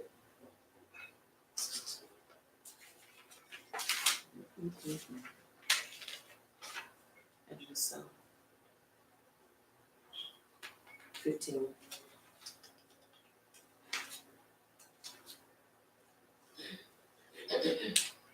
And 24. I was not sent except to the lost sheep of the house of Yasharal. 15:24. So it's important that we understand that. Okay, so now we see. So this is just setting us up and setting the platform for us to realize and to see that Joseph in his younger years had a mouth on him. That's right. And then he told some lies. Are y'all following me? Yes. He told some lies. Now he brought evil report of them. What was the evil report? Whatever evil he saw in Leah's sons, he brought to his Abba, accusing them specifically of 3 offenses. The first is that they ate limbs torn from the living animal. They called the sons of the handmaiden slaves, and they were immoral. On these 3 accounts, he was correspondingly punished. Are you following me? Yes. He lied on them. Now, I want to go back to what I said in the beginning. The reason why you have to be careful and watch what you say around impressionable ears and around people is because if you're not careful, people will tend to take the same opinion you have concerning a person they know nothing of or nothing about. That's right. Now, why would he take a dislike to his cousins, which were also his brothers, crazy as it is? Are you hearing me? Yes. He just had an evil report. Why would he have an evil report of them? Is it possibly because he would hear the chatter? Well, our mom was the first wife and this, that, and the other, and there was a lot of chatter going on that caused a lot of influence. Are you following me? Yes. That made him feel that he had a right to try to constantly excuse me, drive a wedge in between the Abba, Yaakov, and his sons. Are you following me? Yes. And when and you have to understand, when you're dealing with childish people will do stuff like that. Especially when they're only getting one side of the picture or one side of the story. So here it is. He has this issue with telling the truth. Now you're not going to, like, once again, and whatever man soweth, that shall he also reap. So there are things that he had to go through to prove him because of what he had done. This is why I tell people that I know I don't like liars. Don't lie to me. Are you following me? Yes. Because if you lie to me, I look at it in this manner. And I know many have said, well, that's not always true. If you lie to me, I believe you'll lie on me. Are you following me? Yes. That's my theory. I didn't say it was in the writings. I said that's my theory. Right. Because if you lie to me, it's a possibility that you'll lie on me. And so here it is. This is what he would do constantly go back lying. Now, you know they had to deal with their Abba every time he went back and told them something. Grown men now. And you not gonna make me believe that if they were out there doing that, that Abba Yahuwah would not have spoken to Yaakov and told him, get out there and bring correction to your sons. Right. Are you following me? Yes. So you have to be really careful of these things. Now, when they sold him, they slew a he-goat, but he did not eat of the live animal. He was sold for a slave, and he was accused of immorality by Potiphar's wife. He accused them of neglecting the flock and not caring for them properly. He spoke evil of all the brothers. Otherwise, the sons of the handmaidens would have protected him when the others sold him. Joseph spent all his leisure with the sons of the handmaidens and brought tales about them to his Abba, thus incurring their hatred. Further, because of the favoritism shown to him by his Abba, and also his dreams, the sons of Leah also hated him, and so he was hated by all his brothers. So no matter what he tried to do, there was no even ground, because he still had that little way about it. Are y'all following me? Yes.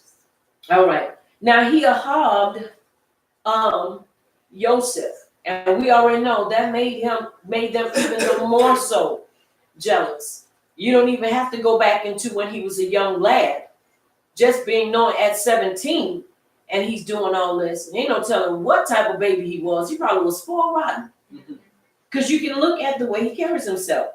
Now, a coat of many colors, an embroidered coat. The coat was a sign that Yaakov had marked him out for leadership. So every time he would prance around them, it was a symbol to them that they were not worthy and qualified to be leaders. But he was. And he was a liar. Y'all follow me? Yes. Yeah, some of us probably never heard that Joseph was a liar. Are you hearing me? But I would read this and I would always wonder, why is it that he had to go through the stuff he went through? Right. Because you have to understand, when we do things, there are some things that we are going to, we're gonna suffer the consequences for. And that's the truth. We don't always like it, but it is the truth. And because Joseph he endured it. But you have to understand, once again, he created this, and I will put it all on him, but I also put it on his Abba. Are you following me? Yes. Because you cannot show partiality and you can't show favoritism. If you have 20, you better ahab all 20. If you have 2, you better ahab both of them. Sorry. However many you have, you better ahab them, and you better make sure that they never feel, that there is favoritism being shown. Because the moment you do, you're going to create something. And you have to understand, the Abba's hand was upon Joseph. Just think if he wasn't. Just think if he was not. So once again, and this is how many times people end up creating what I call monsters. Right. Because you have basically created a person that you have given all this right to, and you make them feel like they are right no matter what they do. And no matter how they do it, it's okay, it's acceptable. This is why we have so many people that are selfish. And especially when you start talking about, I'm not saying that we are out of it, because we can have, you got some of us that still trying to raise our children in that manner. But when you start dealing with Europeans and Caucasians, Right. and you start seeing these rich, spoiled brats, and you start seeing the men, and then sometimes the women, and they go and they'll kill somebody, and then they'll turn around and they'll use the excuse, well, they didn't know any better because they were rich and spoiled, and they get them off. Well, they were taught that way, and so they know no better. No, they know better. It's just that they were never corrected. And so now they're able to do all this stuff and continue going on and on and on. Mm-hmm. And so this is where we, as a people, this is how we take this and we apply it to our right now time. That's right. And you may not have children that act like this, but you may know somebody that does. Right. Right. So the greatest thing you could ever do is pull them to the side and say, hey, you know what? You may not ever want to talk to me no more, but I need to give you the heads up. If you continue doing this, you're going to ruin their lives and the lives of the people they come in contact with. That's right. Don't create something that in the end you're going to regret. Right.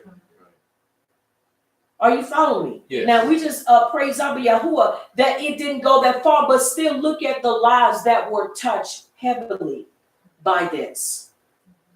Are y'all following me? Yes. Very important to understand. All right. Now, Yaakov erred in differentiating between his sons. Greatly he did. And they could not speak peaceably unto him. From their fault we learned their virtue. They could not pretend what they did not feel. They could not feel that way for him because of that which was allowed to continue to go on for years. Are you following me? Yes. Yes. So you have to understand there are some things that should never be allowed. I know many may say, well, I don't have children. But you may have a nephew or a niece. Or you may have a cousin or somebody that you know have that same mentality. And if you have them, then you would tell them, you can't keep doing that. That's wrong. That's wrong. Because let me tell y'all something. The worst thing anybody could ever feel from another person is a person to lie on them. Right. Right. Tell the truth about me. Don't lie on me. Right. To lie on somebody. That is the worst hurt that anybody could ever feel. I know me personally. Because I've been lied on more than once. Oh yeah. And that's one of the things that really rattle your heart because you start thinking, why would you lie on me? Right. Just tell the truth. So you have to understand how they felt about that. And this is why they went to the measure they went to. Not only to hurt him, but to hurt their Abba, but also to see that if he's out of the picture, then maybe now we will have a chance. Not I, we. Because they saw themselves as a collective, whereas he saw himself as a single unit. Are y'all following me? Yes. This is where we have to be careful. And it is so. And it is so. He says now, he wanted to tell them the dream. Not only did he tell the dream to them, but asked them to listen to it attentively and understand its significance. Now, you know that he was all on himself because they was like, you want me to listen attentively after you just sit up here and talk to us like we ain't nobody? Now you come telling us you're going to have sheaves and we're going to have sheaves and ours going to bow to you? And you have to understand, they were already to a degree bowing to him. Right. Because every time Joseph went back and told Yaakov something, they would find themselves in trouble. Are y'all following me? Yes. So for him to do that, that really, excuse me, ruffled their feathers. All right, let's finish reading. Let's start with verse 10. Chapter 37. Mm-hmm. Is it 8? Yeah.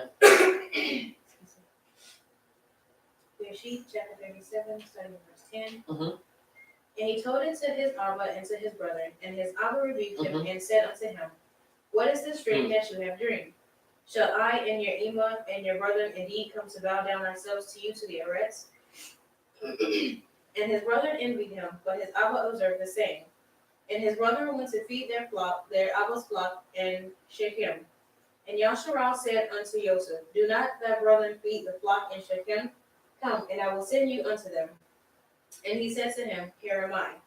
And he says to him, go, I pray you. See whether it be well with your brethren, and well with the flocks, and bring me word again. So he sent him out of the vale of Hebron, and he came to Shechem. And a certain man found him, and behold, he was wandering in the field, and the man asked him, saying, what seekest thou? And he said, I seek my brethren. Tell me, I pray thee, where they feed their flocks. And the man said, they are departed hence, for I heard them say, let us go down to Dothan. And Joseph went after his brethren, and found them in Dothan. And when they saw him afar off, even before he came near unto them, they conspired against him to slay him. And it is so. And it is so.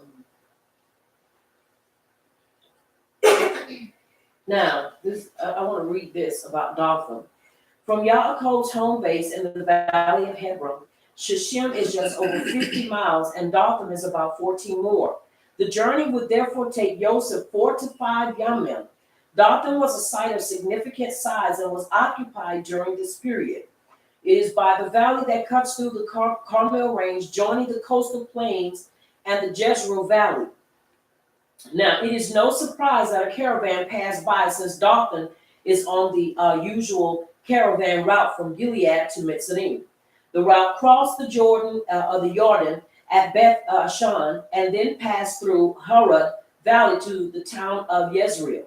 From there, a caravan could follow the international coastal highway either by proceeding west toward Megiddo and going through Iron Pass in the Carmel Range, or by going south toward Dothan Valley and taking the route that ran along the north side of the valley and through the Hadira Pass to the coast. Alternatively, some caravans followed the national highway through the Beth Hagan Pass. And so it's important we understand they were leaving because they were getting away from him. Because they knew that their Abba was going to send him out there. Now, you have to understand what is wrong with the picture. Is that if you know when he goes out there, it's constantly going to cause problems. But you have to understand, Joseph was considered the what? He was, even though he was not the youngest, but he was next to the youngest, he was still exalted to like an elder. So he had to go because it was his responsibility to check on their well-being as well as their Abba's flock. So he had to. This was his job. But the problem is that because he was so immature, he didn't realize that all the years he did what he did caused them to hate him. So now when we read forward and we see them tears, we can see why the tears are the way they are. Y'all follow me? Yes. We ain't there yet, but once we get there. So this teaches us really, or teaches, it shows me to appreciate when a person is humbled and they're really adamant about being sorry about something they've done. Because you have to understand, now people can fake tears, but there's some tears that can't be faked. You follow me? And so we can really begin to see some things. And so they go, excuse me. And so he goes, and this is what happens. But one of the things I want to look at too is his father rebukes him. And the reason why he rebukes him, it is so that he will appease his brothers. Because now you have to understand, and then when he asks the question, shall me and your mother, and by this time she's already dead.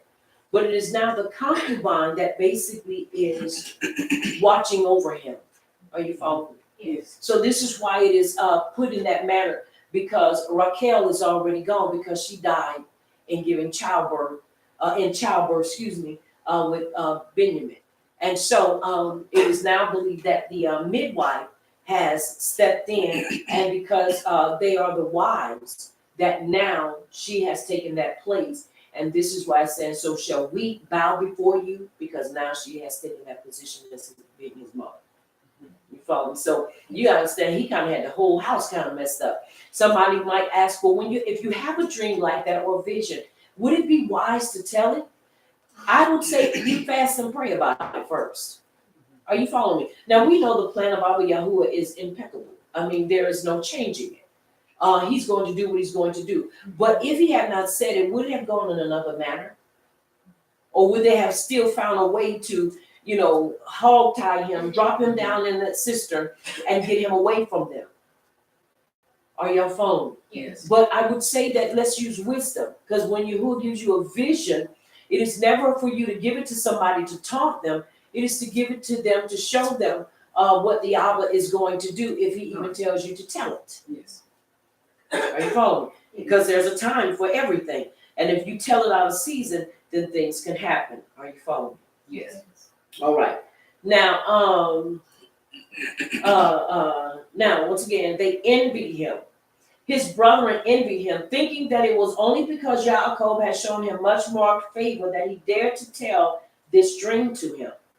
So once again, the along with the favoritism, along with him walking around like a rooster, you had a lot of problems. So now he tells this, And it just really explodes, and it's like, okay, here it is. We've had our full. We can't stand no more. And this is where they really began to show him.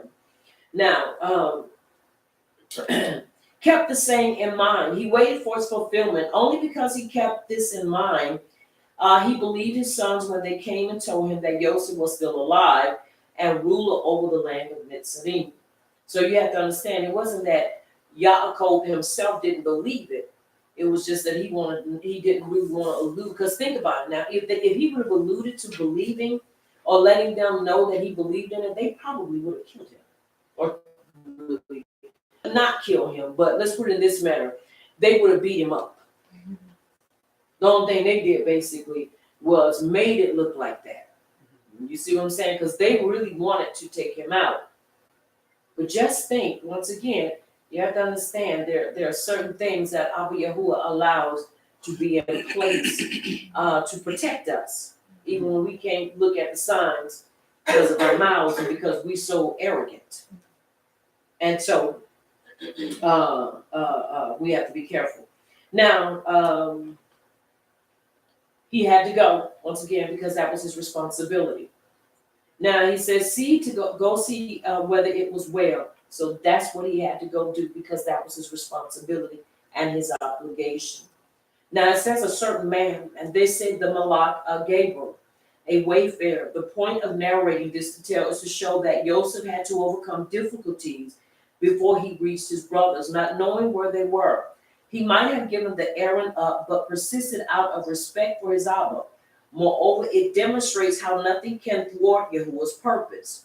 It is in that sense that the rabbis asserted that the man was a malach. Now, once again, I read this so that, excuse me, those of us that have seen or heard this before can know where that assertion came from. And it is the rabbis that asserted that they believed that it was Gabriel. They asserted that. There is no proof that it was Gabriel, but they were the ones asserted it because of the things that were taking place at that time. Are you following me? Yes. All right. And that this was because by directing Joseph to his brothers, he took the necessary step to the ultimate fulfillment of Yahuwah's plan. And so when he told them they had departed, he went on. The plain meaning is that Dotham is a place name. And so we've seen that it is a place and that it was a plain place, but it was a place that was wide and big enough for them to do what they needed to do. And so it's important for us, once again, to look at what took place and truly be able to recognize these things that took place then and recognize them in our own lives so that we don't become an immature Joseph. Are you following me? Yes. But that we will be that one that comes out of prison before even going in. Does that make sense? Yes. That we don't have to go through a prison experience in order to recognize the errors of our ways. We don't have to suffer that because we suffered at somebody else's hands because we put somebody else through that. Does that make sense? Yes. You know, I don't want to hurt your, in other words, I break your heart or hurt your feelings, and then somebody else has to come and do me that same way so I can get the hint and understand. You know, you follow me? Yeah. So it's important that we understand the principle here and also understand the lesson that is being brought forth here as well. Let us be mindful of what we go back and say to people concerning other people. Let us make sure when we go take the report, take back the right report. Don't take back. If they down there, I'm just gonna put it this way, shooting crap or shooting dice, say they down there shooting dice. Don't add to it and don't take away from it. If they down there smoking, drinking, and partying, tell what they're doing. Don't add, don't take away from it.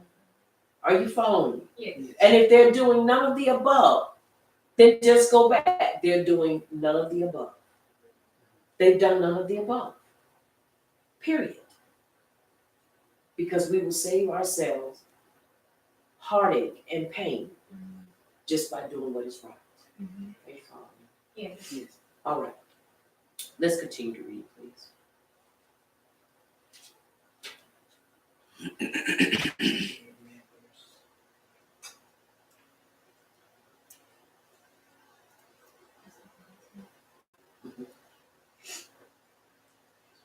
Verse 19. Mm-hmm.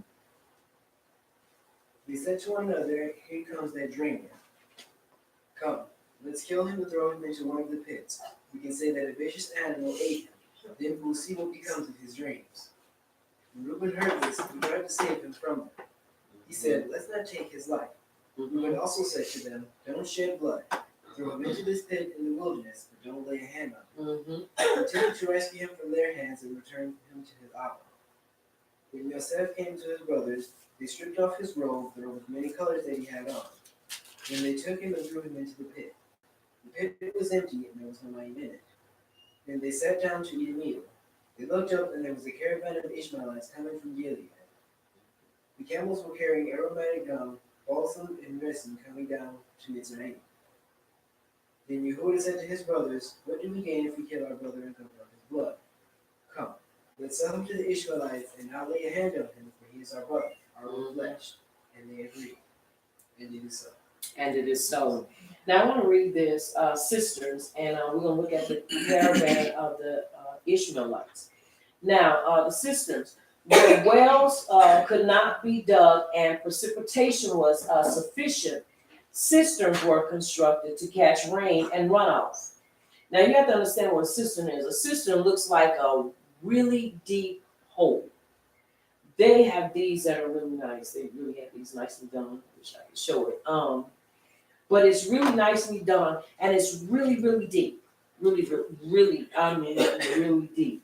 And so this is what they put him in, and this is what they would use to catch rain and run out during the wet season to provide some supply for the dry season. The area of Dothan averages 24 to 28 inches of rainfall annually. So you had to understand they were not just trying to get away from it, but they also understood they needed water, Right. and they needed to be able to have a sufficient amount of water for the livestock. That's right. Thus, if 20% of the runoff from a 1 hectare field could be caught and stored, about 5,000 sheep could be supplied with water for the year. So now you have to understand the reason why it made it seem so, accessible is because they went there for that reason, for the water. And it wasn't like, okay, it just one of those happenstance. No, they were there for that specific reason, for the water. But also they was hoping he didn't find them, but they did. As one can imagine, water collected in cisterns easily became stagnant. It was not usually for dry cisterns to be miry at the bottom because of runoff would carry sediment. But if it were maintained for constant use, it would have been cleaned out regularly. So the one they put him in was clean. It wasn't all stank and all, out the way. It was clean. And it says the region of Dothan features limestone, which is porous, and the cisterns were coated on the inside with plaster, a procedure documented in the early Bronze and Middle Bronze period. At Tanakh and Megiddo, respectively, to prevent absorption of the water. So when they put him down in there, they knew that he wouldn't drown. They knew that he wouldn't suffocate because they knew it would be able to breathe. Right. And they knew he wouldn't get down in there and have a panic attack. Because you know what makes people panic? When you can't breathe. Right. When people are claustrophobic, it's because you get in them small spaces and there is no ventilation, there is no airflow. So you begin to do what? Panic, because you think I'm going to die. Right. Why are you going to die? Because I can't breathe. Right. Why do you feel you can't breathe? Because I don't feel any circulation of what? Air. I won't say air. So without air, you begin to panic because the first thing the mind says is, I'm not going to be able to breathe. Excuse me. And if I can't breathe, that means I'm going to die. And the first thing your brain begins to is to do, if you don't get it under control, is this going to hurt? Am I going to suffer like this? And so you have to understand, when they put him in there, 9 times out of 10, he was down in there, but that was one of those type of cisterns. Are you following? Yes. So they made sure that they didn't just, toss him down in there and break his legs and get caught up in there like a pretzel. They lowered him down in there. They lured him down in there.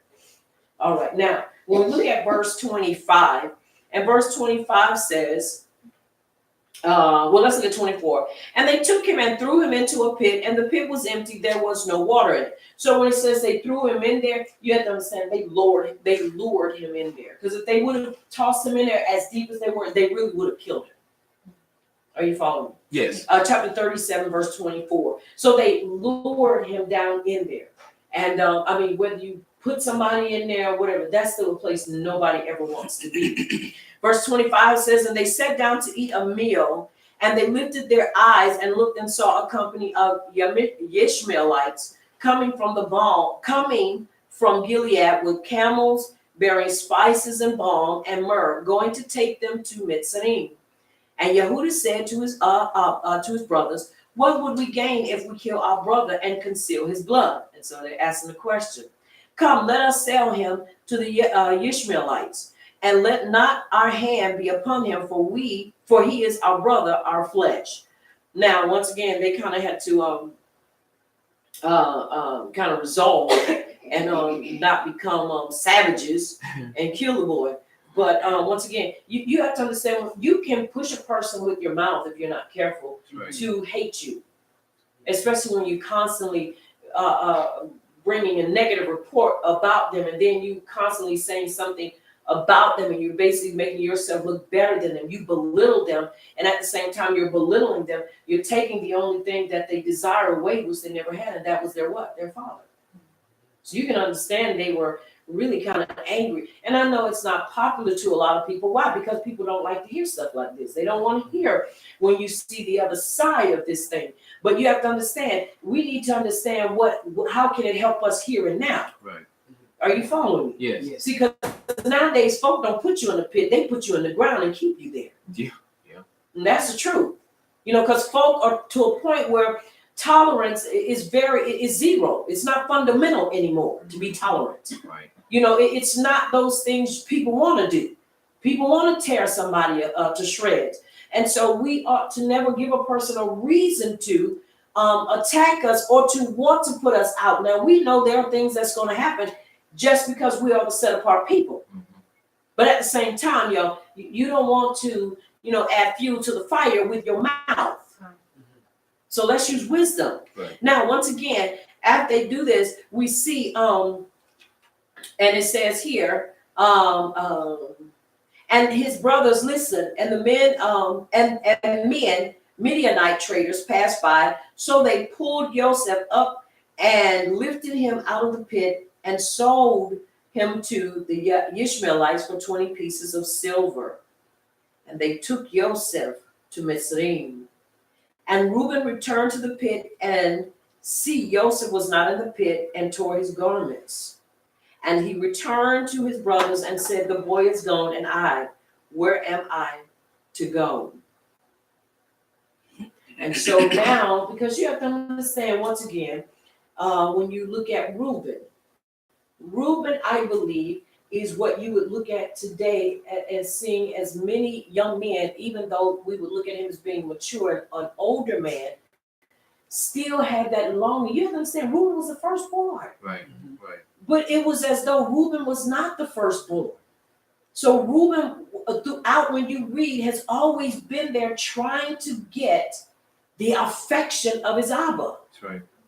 And to have to go back and say he's gone, that's not what he wants on his plate. Right. Are you following me? Yes. Especially when you do it besides selling your own children to get to, and now you have to deal with, understand his heart. And if you've never before, it's not easy to be able to identify that struggles with who he is, because he wants to have that affection of his Abba, but he's so wrapped up in his other son that he can't see that he has 11 more sons. Are you hearing me? Yes. That need him. So you have to understand the emotional drain that could be on a man. Oh, yeah. That could be on a man. And so you have all these things, and we wonder why these brothers sometimes do what they do. Now, I mean, make people won't like it, but it is what it is.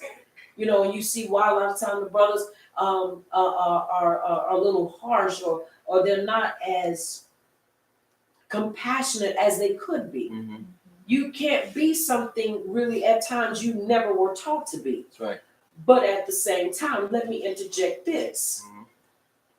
Just because a serial killer impregnates a woman and she gives birth to a son doesn't mean that boy will become a serial killer. That's right. He has a choice in who or what he wants to become. Mm-hmm. Are you following me? Yes. If they can give that much of credit to an iron giant, he said, you choose.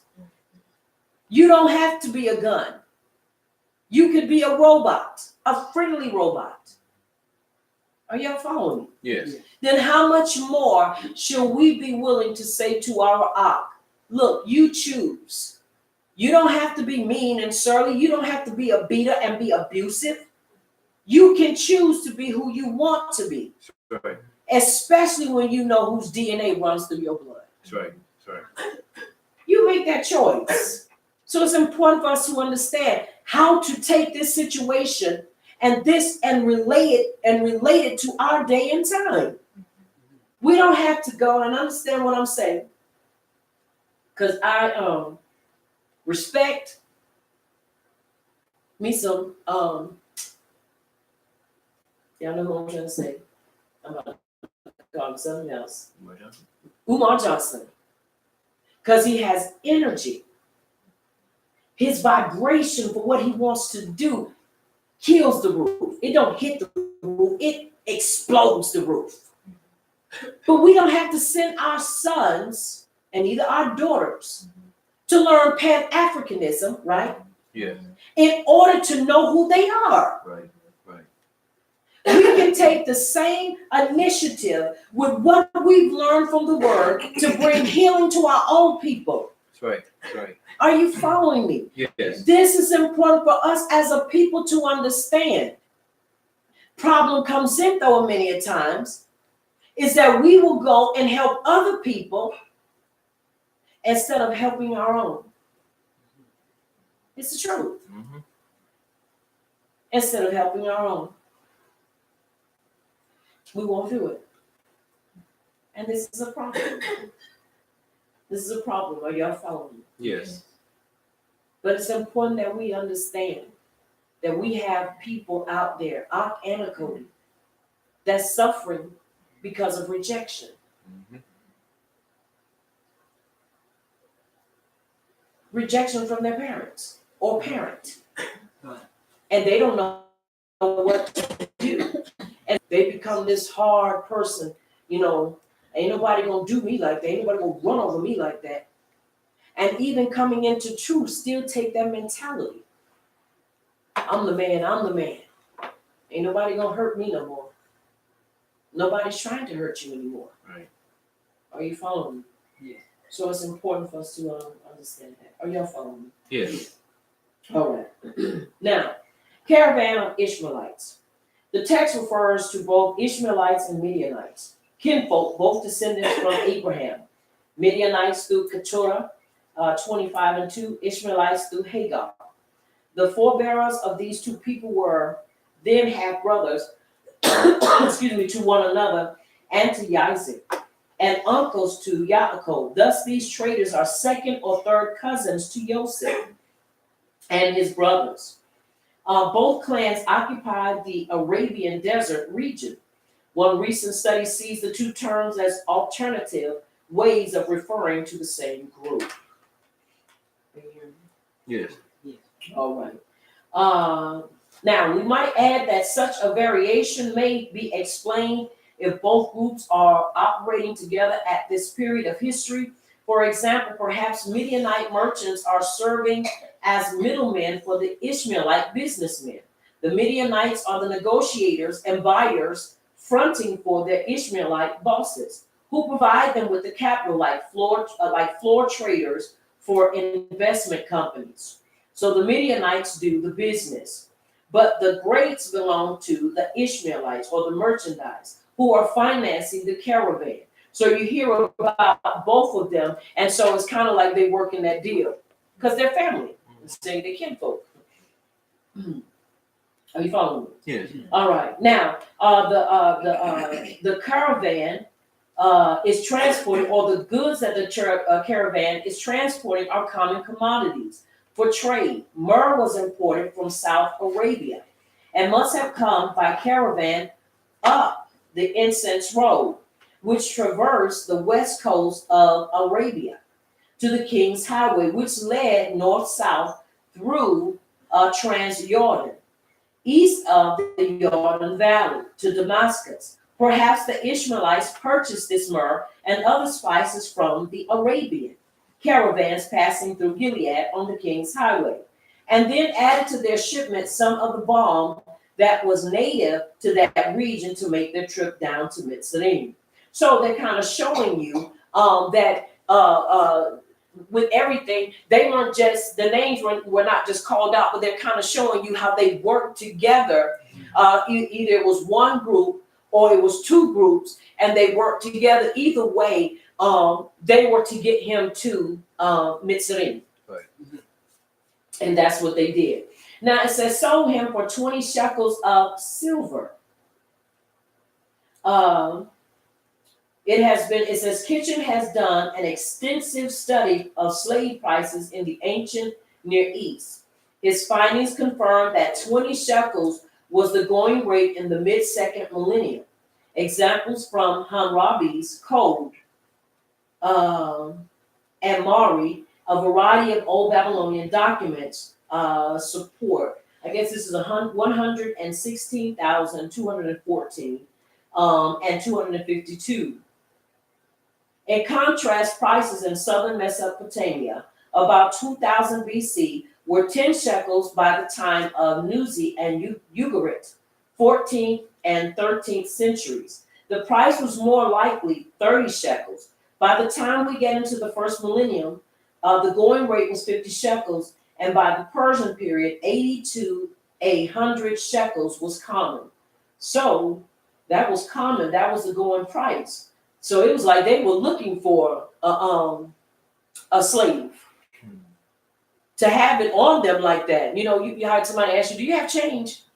Most of the time, we don't have no change unless you're going somewhere to spend it. You don't carry $20 worth of quarters on you unless you're going to the arcade or going to wash clothes. Right. So it leads us to believe that they were in the market for what? A slave. They had to be in the market for what? Okay. Now, sackcloth. Now, when we go, let's read, where do we stop at? 27. All right. Let's go ahead and read. Let's read all the way to chapter 38.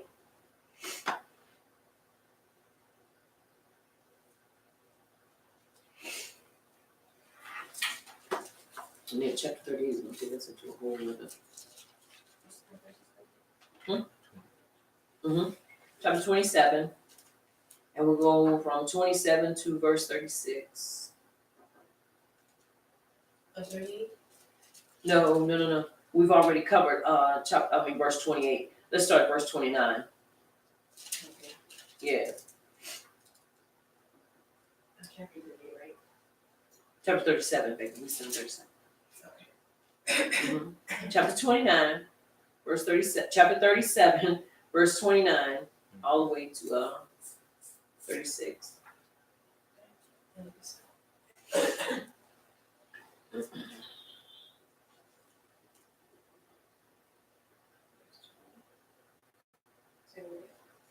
You said verse 27, right? Verse. 29. I'm sorry, 29. 29, chapter 37, verse 29. How many verses? Read all the way to verse 36.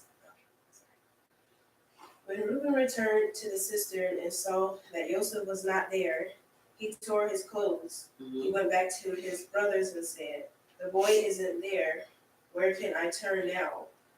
When they got Joseph's robe, slaughtered a goat and dipped the robe in the blood. They took the ornament robe back to their Abba and said, "We found this.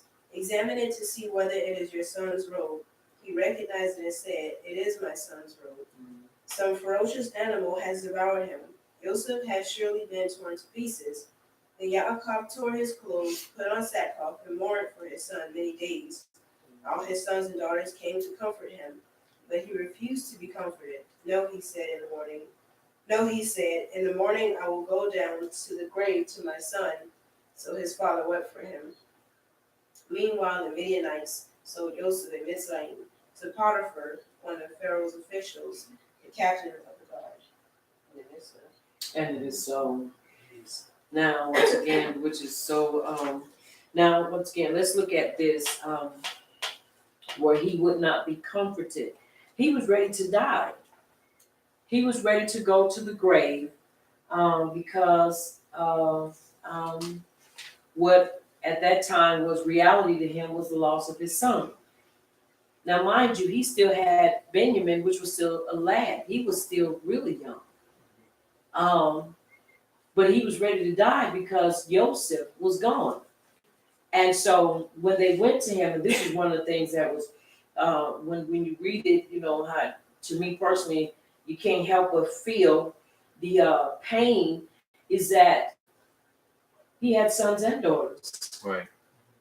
Verse 34, and Yaakov rent his garments and put sackcloth upon his loins and mourned for his son many days. That means he took off his clothes and he only put around here sackcloth and ashes. And or he put sackcloth upon his loins and mourned for his son many young men. And all his sons and all his daughters rose up to comfort him, but he refused to be comforted. So can you imagine trying to comfort your Abba, but he pushes you away and he still rejects you? And no matter what you do, your wife, or their wives, Right. nothing could be done to remove the pain, or not so much remove the pain, but to comfort him. He didn't want to be bothered with nobody. And he said, "Nay, but I will go down to the grave to my son mourning." In other words, he was saying, I'm going to die, and I'm going to die mourning. And his Abba wept for him, and the Midianites sold him into Mitzrayim unto Potiphar. And an officer of Pharaoh's, the captain of the guard, we know, is going to be going by him. But do you know he mourned for a very long time? Yes. I think the set time was something like 30 days. They would give them time to mourn. It was something like 30 days. They would give time to mourn. But he was mourning a little longer than that, because he just didn't want to be comforted. Now you have to understand, he mourned and then he wept. He mourned and then he wept. If you ever known or dealt with somebody that cried so hard till they get it, they can't hardly breathe. You've ever been hurt so to where it feel like your heart has been pulled out of your chest. That is something I never wish on anybody. To where you cry and you can't breathe, and you cry till your eyes are closed shut. Because you didn't cry so till nothing else can come up out of there. Until your eyeballs are swollen closed. I know what that feels like. That is not a place you would ever hope for anybody to ever be. Right. In that position. But this is where Yaakov found himself. Now, like I say, once again, hear me out when I say this. This is why it is important that we conduct ourselves. Because you're not going to make me believe, because Yahuwah is not the author of confusion. That's right. Neither is he the author of heartache and pain. But we can put ourselves in positions to where we can bring about these things upon our own lives. We can do it ourselves. We don't need nobody to help us. And it happens because of the choices and decisions we make. And sometimes the words we speak. It's not always in what you say, but it's in your actions. And so you have to understand this was one of those things. And now you have to understand they had to sit there and live with that lie for a very long time. Because see, to him, he wasn't dead. He was already dead. Right. He didn't die that day. He was already dead to them. He had been dead to them for years. That's why it wasn't no problem for them to do what they did. No problem for them to do what they did. And so it just when your passion and when you have no remorse, your reasoning is out the door, it's time to step away. Right. It is time to step away. When you get to a point where you become irrational in your thinking and in your judgment, and your bitterness or your hatred for a person gets just that bad, it's time to step away. It is. It's time to step away. All right. Let's read some of chapter 38. It's 30 in here. We can get there. 38 9. Chapter 38. Let's read it down on 9 verses. And it came to pass at that time that Yehuda went down from his brethren and turned into a certain Adulamite, whose name was Hira. And Yehuda saw there a daughter of a certain Canaanite, whose name was Shua. And he took her and went into her. And she conceived and bare a son. And he called his name And she conceived again and bare a son. And she called his name Onan. And she yet again conceived and bare a son, and called his name Shelah. And he was at Chezib when she bare him. And Yehuda took a Isha for his firstborn, whose name was Tamar. And Yehuda's firstborn, was wicked in the sight of Yehuda, and Yehuda slew him. And Yehuda said unto Onan, Go in unto thy brother's Isha, and marry her, and raise up a seed to thy brother. And Onan knew that the seed should not be his. And it came to pass, when he went into his brother's Isha, and they spilled it on the ground, lest he should give seed to his brother. And it is so. And it is So, all right. You were all the way to 9, right? Yes. Okay. Now the series of events changes, and this is kind of one of those things where you look at and you can kind of see why kind of the natural process kind of drops off. It's because after Yaakov is not willing to be comforted and he's basically given up and saying he's going to die, Yehuda leaves. And the story of Yehuda's departure is because of the latter. You know, he doesn't want to see his daddy die. He doesn't want to see him literally sit there and grieve himself to death. You know, and I'm sure if nobody's ever seen that before, that's probably something none of us would ever want to look upon, because it's literally a person starves himself to death, and of everything, food, water, affection, touch, and it's like they just really will themselves to die. And so when the brothers saw Yaakov's intense grief, they disposed they say Judah from his leadership, holding him responsible for it. It says, had you advised us to let him go, they complained, we would have listened to you. This event preceded the sale of Yosef, because between it and the Mishpachah's descent to Mitzrayim, 22 years elapsed. Whereas we are informed that Onan, Yehuda's second son, grew up until he was capable of begetting children, which means that he must have been at least 12 years old. After a considerable interval, Perez was born, and he grew up and had 2 sons. By the time they came to Mitzrayim, in the aggregate, considerably more than 22 years must have elapsed.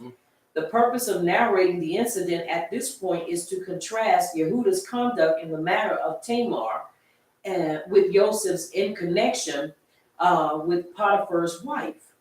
At that time, when Yaakov was bereaved of his son through Yehuda's counsel, the latter was requited according to the fruit of his action by being bereaved of his two sons.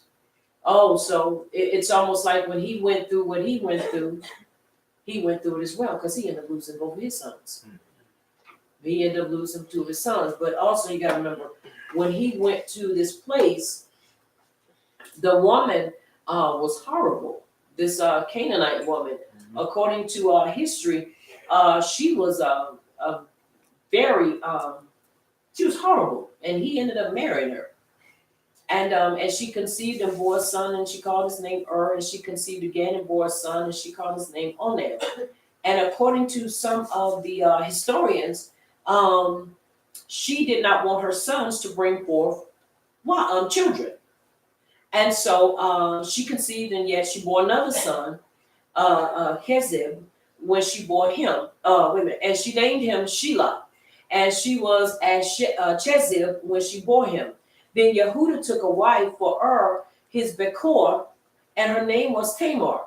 Now, for whatever reason, she did not want him to grab Tamar. She wanted him to grab somebody else.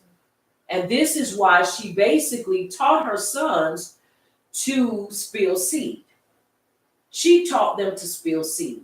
It was not something they just went in, just thinking, well, I don't want to do this. No, she basically taught them to spill their seed on the ground and not impregnate Tamar, because Tamar was the daughter of a Kohen. And remember, she is not. Right. She is from Canaan. Right. So you don't want your son marry because now you gonna have to do what? You got to change up and do right. Right. And so she taught her sons how to basically do this. And Yahuwah became very angry with them, and they did. They ended up dying because of this. But Yehuda's Bekor, was wicked in the sight of Yahuwah, and Yahuwah killed him. Why? Because he had learned to do what his mother had taught him to do, and that's to spill seed on the ground. Are you hearing me? Yes. Because he didn't want to give her children, because this is what his mother had taught him to do. Are you hearing me? Yes. Just like many mothers teach sons today, which is really wrong. And Yehuda said to Onan, go into your brother's wife and marry her and raise up an heir to your brother. And so, once again, this happens again. And he does not do the same thing. In verse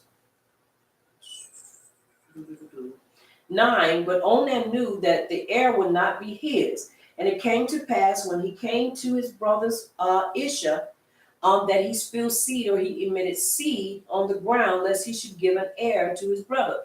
Now you have to understand, excuse me, one of the things we must remember is she remained a virgin the whole time this was going on, because neither one of them ever touched her. They spilled their seed on the ground. And so they never touched her, so she remained a virgin the whole time, because they wouldn't touch her. Onan, let's look at this name. Onanism comes from the name Onan for birth control.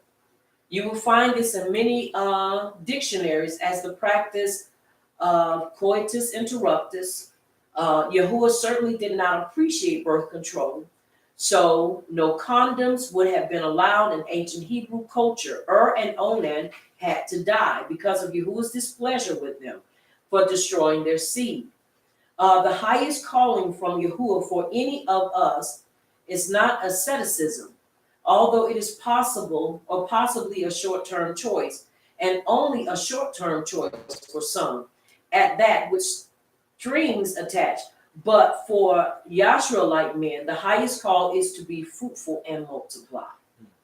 So once again, and I've seen people do write-ups on this and say, well, really, they didn't want to do it because their mother taught them this and it really wasn't wrong. And so they really kind of go through a whole song and dance and they try to take the punishment away or try to take the sting away from it and say that it is okay.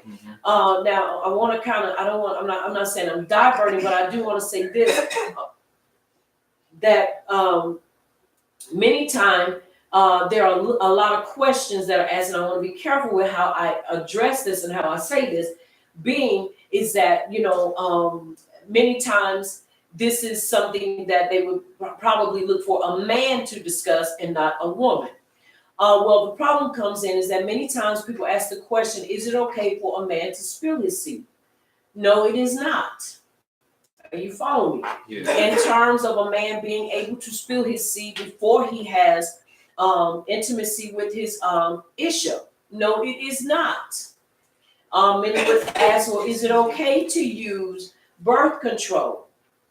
I don't believe it is, because you never see in the writings where they ever use birth control. They were always praying for the womb to be open. You ain't no problem with it closing, because it's a certain time that a woman's body and even a man's body at some point in time stops being fruitful. But the bottom line is that Abba Yahuwah knows the time. He is not unmindful of when our time comes, and that time for us to stop bearing fruit. And so that's no problem. But the problem comes in is when people try to use secular and worldly ways to prevent birth control is where you find yourself getting into trouble.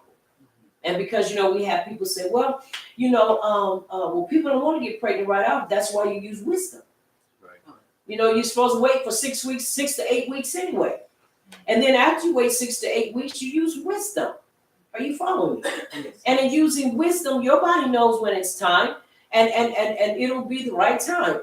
Many times if people do get pregnant immediately, it is because they do not wait for the healing process, which is wrong, because Abba Yahuwah says that you're not supposed to be intimate during the time of cleansing, for a woman's body to be cleansed, or her time of purification.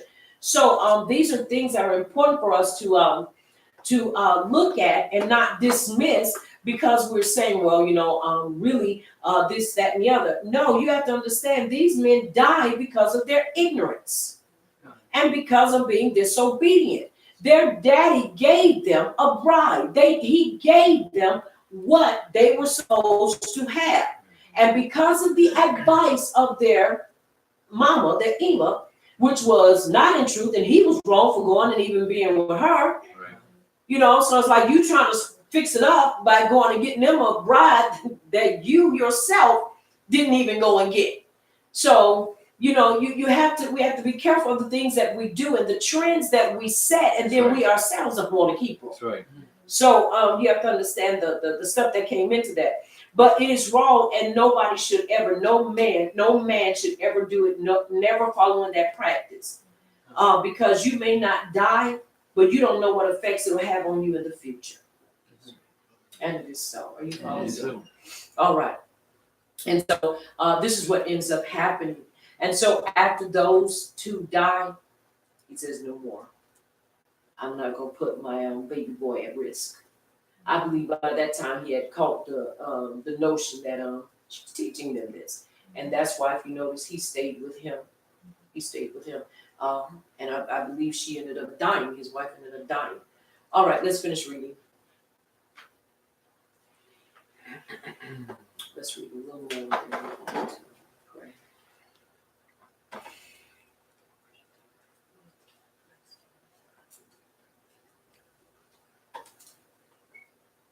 Chapter 38, verse 10.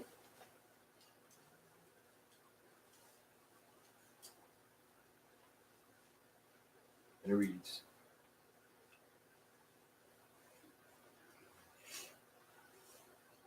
but what he did displeased Yahuwah, so he took his life too. Then Yehuda said to Tamar, his daughter-in-law, remain a widow in your Abba's house until my son Shelah is grown. For he said, lest he also die as his brothers did. And Tamar went and dwelt in his Abba's house. And after a long time, the daughter of Shua, Yehuda's wife, or Isha, died. And Yehuda was comforted and went up to his sheep shearers at Timnah, he and his friend Hirah the Adulamite.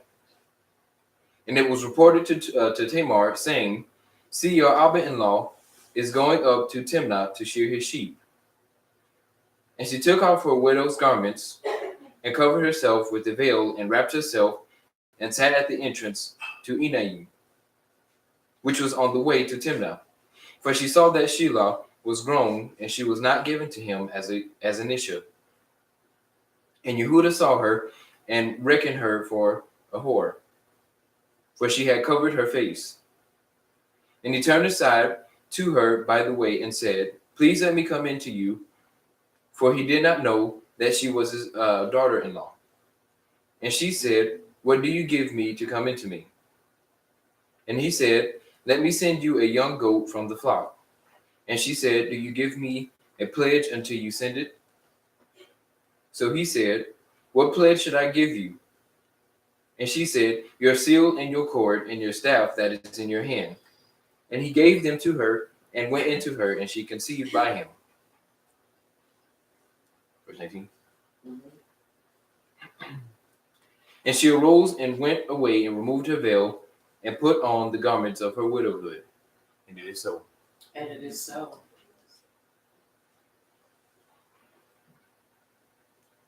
Now, here it is a woman who has been taken from her Abba's home. Many people would look and say what she did was unorthodox. I wouldn't have done it. No. But at the same time, you have to understand, desperate people do desperate things. She was taken from her Abba's house. She didn't leave. She was taken from her Abba's house. And she was promised to be made a Isha, to have children and to have a life. But now she was living as a widow. She had no one to take care of her and no one to help her. So here it is, after all this time, and then, excuse me, as we read, and it says that he stayed in verse 11. It says, "My son Shelah is grown, for he said, lest he also die, as his brothers did." And so he was like, "I'm not going in there." He had made up his mind. Whatever it is, it's something wrong. But I'm inclined to believe he didn't know, because he had been with his Abba, that his Ima was the one who had been telling them, "Do not bring forth child." And so he was younger, so he wouldn't have known anything like that. They were dead. And so, and she had died as well. And so here it is, she's out here and she has to fend for herself. So any desperate person, and I'm not justifying being a harlot, and I'm showing that justifying being a prostitute, but you got to understand, she knew what he was going up there to do. So she was basically plotting on him. Right, she's plotting on him. Is that they plotting on us? She was basically waiting on him, not anybody else. So if she played the harlot with him, the one who went and got her. Are you following me? He went and got her. Now you have to understand how this really looks. He himself didn't even marry a Kohen, but he got it for his sons. He was married to a Canaanite woman. And so now here it is. She sets herself up to be with him. I'm sorry, but anywho, she does this. And so they go on. Excuse me. Now, as this takes place, it's in chapter 38. Yep. And so she covers her face. And so he would know who she was. And so you have to understand, they had those type of garments to wear because she was a widow, and they had certain customs that she could actually go out and play the harlot, which makes absolutely no sense whatsoever. None whatsoever. But she was getting him because of what he did. Now, do you see how this thing, once again, whatsoever man soweth, that shall he also reap? Yes. You see how he did Joseph? And how he also didn't wait to advise them not to do what they did, and how the thing came right back around and got him through his daughter-in-law. Once again, you have to be careful, and you can't play these little childish games, because you play these childish games, especially games with people's lives, you will find yourself being bit, and you don't want to be bit. Are you hearing me? Yes. All right. Now he asked her, can he turn in unto her?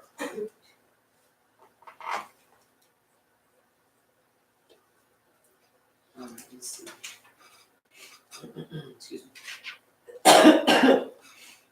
Now, he didn't even know. How can you not know? And she said, what do you give me to come in to me? You can't recognize a person's voice? I mean, you can't recognize a person's stature? Just sometimes people are just so out of it that you just don't recognize anything. And so she says no, because see, you have to understand, she wasn't no dummy. She was no dummy whatsoever. And he said, let me send you a young goat from the flock. And she said, do you give me a pledge until you send it? So she wasn't retarded, because she knew that if she didn't cover herself, that she could be killed. It's trying to reconnect.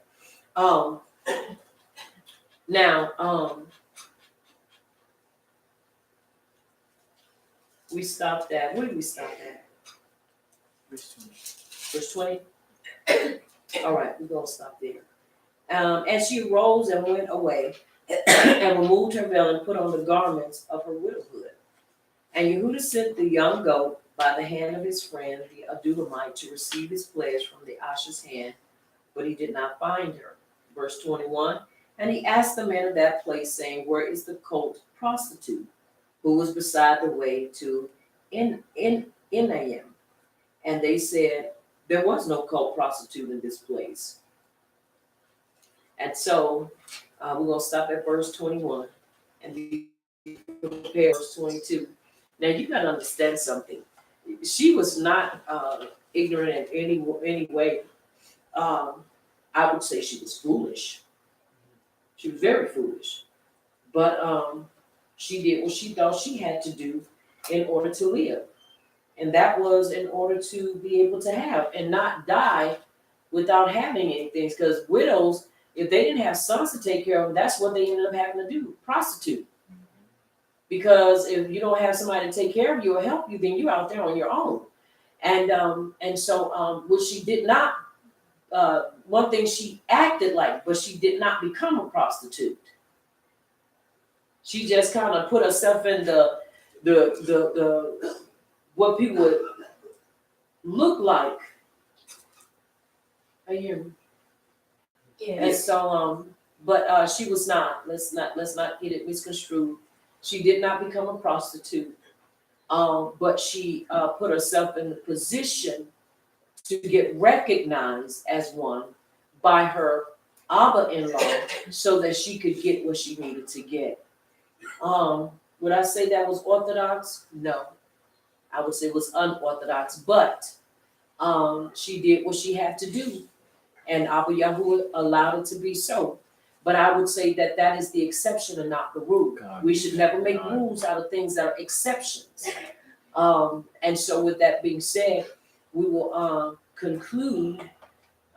We will pick up to tomorrow morning, Yahuwah willing, at 11:45 to finish this matter and to see the results which we've seen, but we want to see them again and see them in the eyes of the Abba through Yahushua Mashiach, and so that we will be able to also better fortify our belief and continue to hold on and maintain our walk with Abba Yahuwah, and know that whatever Abba Yahuwah has promised us, he will give it to us, and we don't have to go through no tricks. We don't have to go through tricking folk. We don't have to go through playing folks. We just have to do what he's told us to do. And what he's told us to do and what he's promised to us and what he said he would do, he'll do. We just have to be in place and do what he's commanded us to do. So, and it is so. And it is so. And it is so. Come on, put your hands together.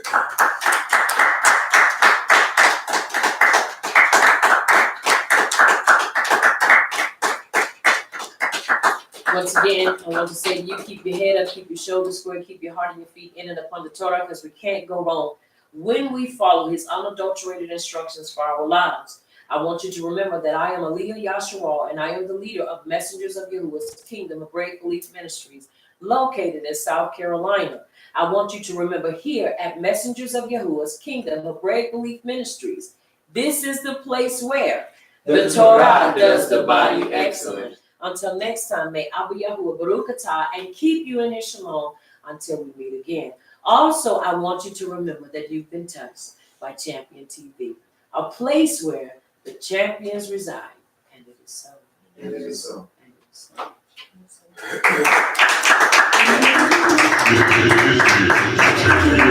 This is